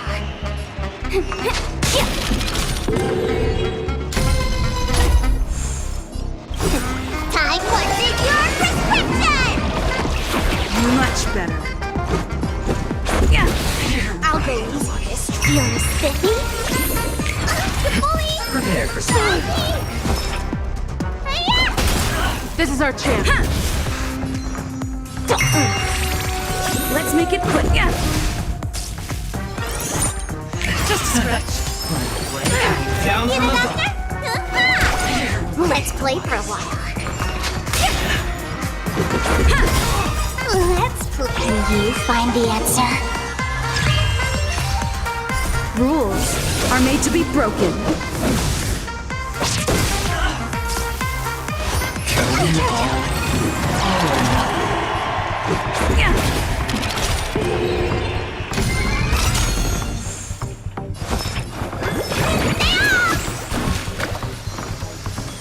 Feeling spiffy? Prepare for something. Here's the doctor for everyone. Rules are made to be broken. I'll go easy this time.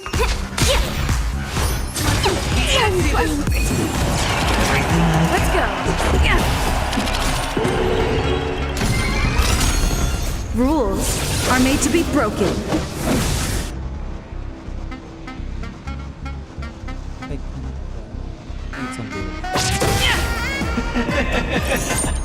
Even on a losing streak, as long as people still have hope, they'll keep.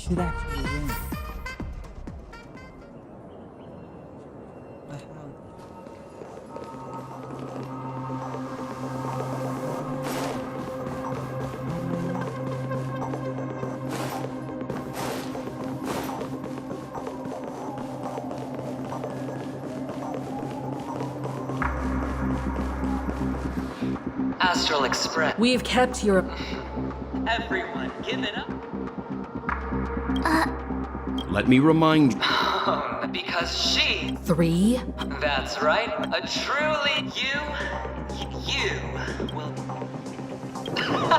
Let me be a little... BAM! Your bluff is... You wanna bet? You won't do it. Of course I came from the... But the sun could... Have you ever heard this every night? Friends, the game, nor do you have any...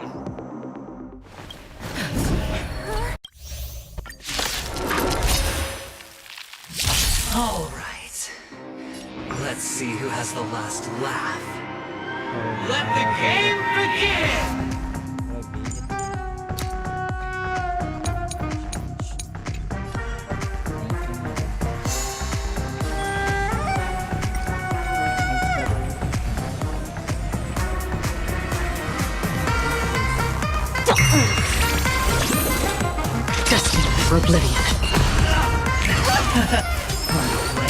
Down from above.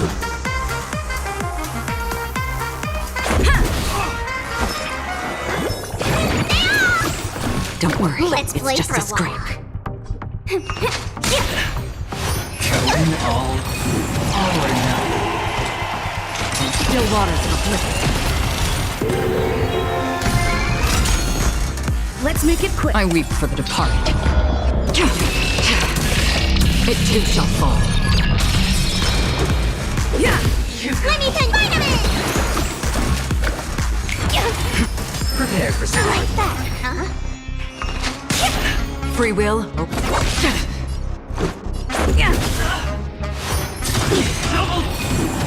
Everything I've got.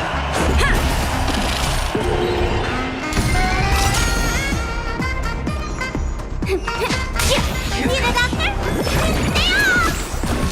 Another journey begins. Time to put in your prescription! Much better. Rules are made to be broken.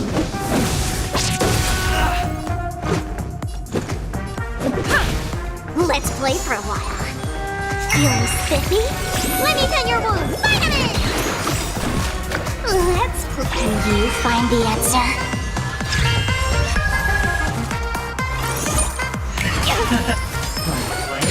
Down from above. Destined for oblivion.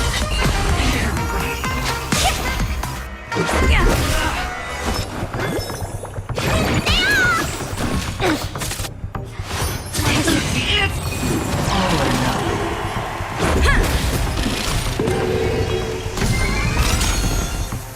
I'll go easy this time. Rules are made to be broken.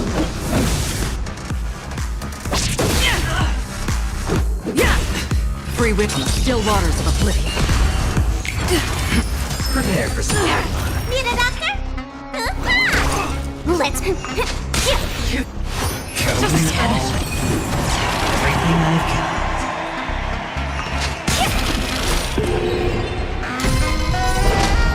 Time to bow out. You're riding a lucky streak. Destined for oblivion. You don't look so good. Vitamin! What's in your prescription? Down from above. I'll go easy. Another journey. Still waters of oblivion. Can you find the answer?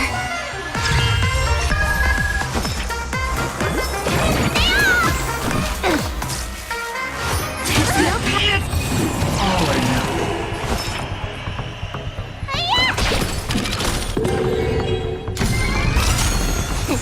What's in your prescription? Much better. Destined for oblivion. Let's play for a while. Prepare for some. Still waters of oblivion. Don't worry. Let's make it just a scrape. Rules are made to be broken.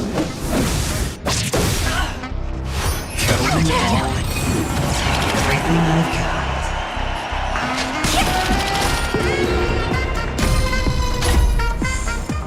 Free will. Destined for oblivion.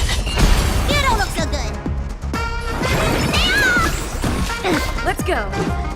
There's no power like team power. Feeling spiffy? I weep for the departed. It too shall fall.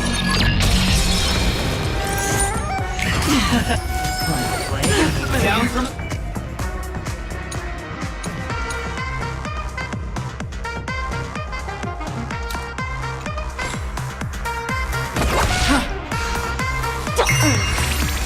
Another journey begins.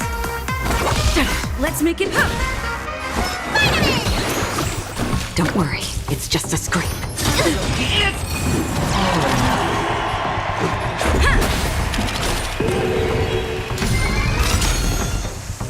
Let's play hide and can you find the answer?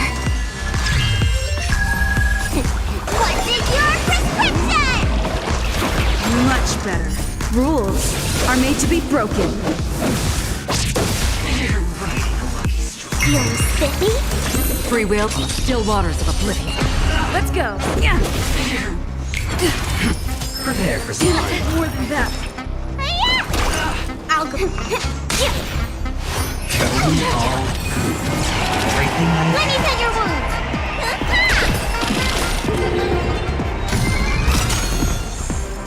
Another journey destined for oblivion. Let's make it quick. Did that hurt?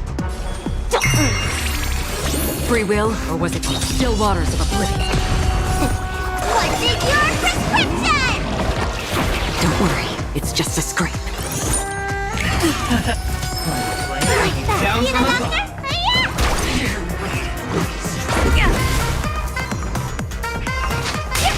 Another journey destined for oblivion.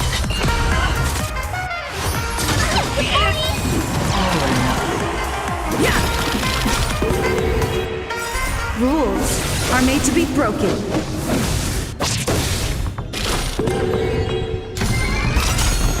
Rules are made to be broken.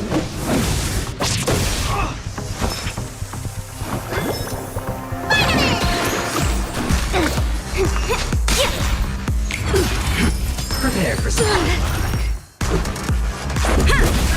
Free.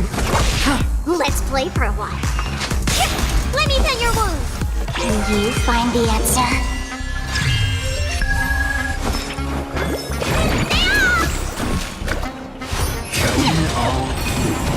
Everything I've got.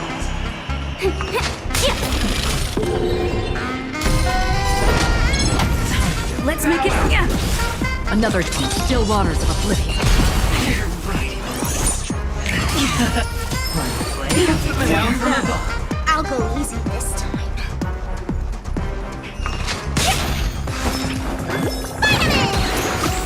Don't worry. Let's go. It's just a scrape. What's in your prescription? Much better. Destined for oblivion. Let's play for a while.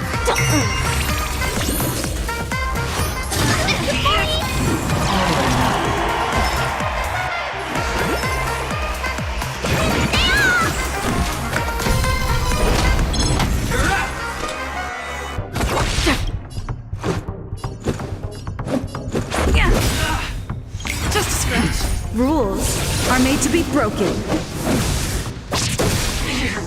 Prepare for some.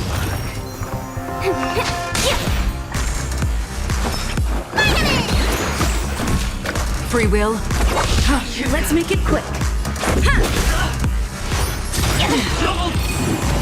Everything I've got. Another journey begins.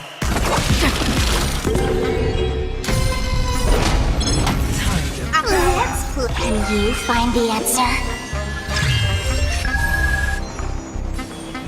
Feeling spiffy? See the doctor? Let's go. What's in your prescription? There's no power like team power.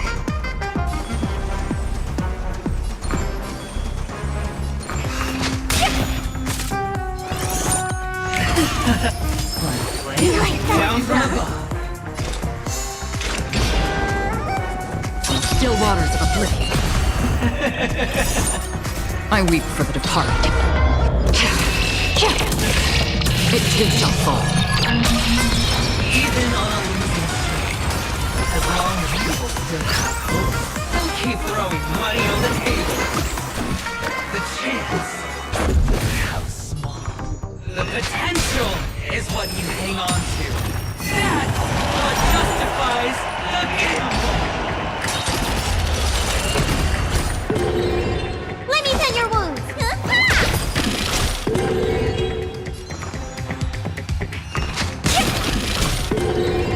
Let's make it quick. Yeah. It's all or nothing. Double down.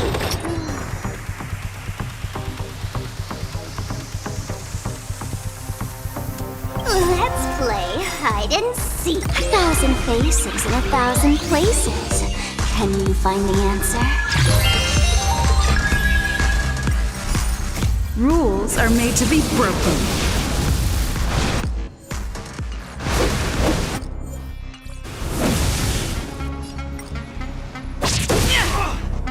I weep for the departed.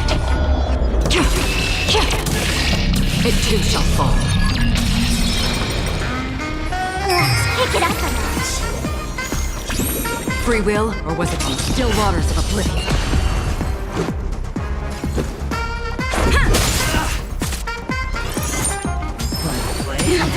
That never Serendipity! Let's go. Destined for oblivion.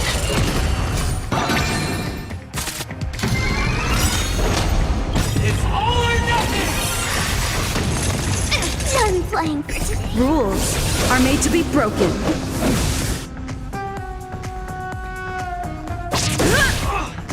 I weep for the departed. It too shall fall.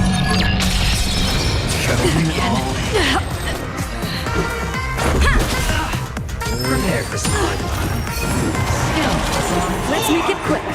Yeah. It's all or nothing! Just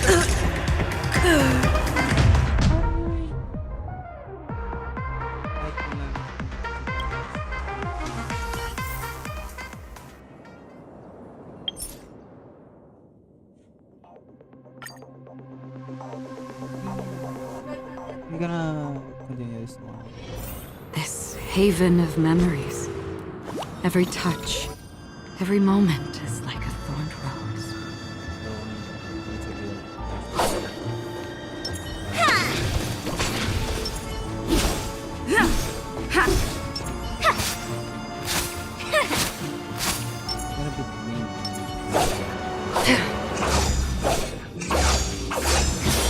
So we continue it not to the next day since I'm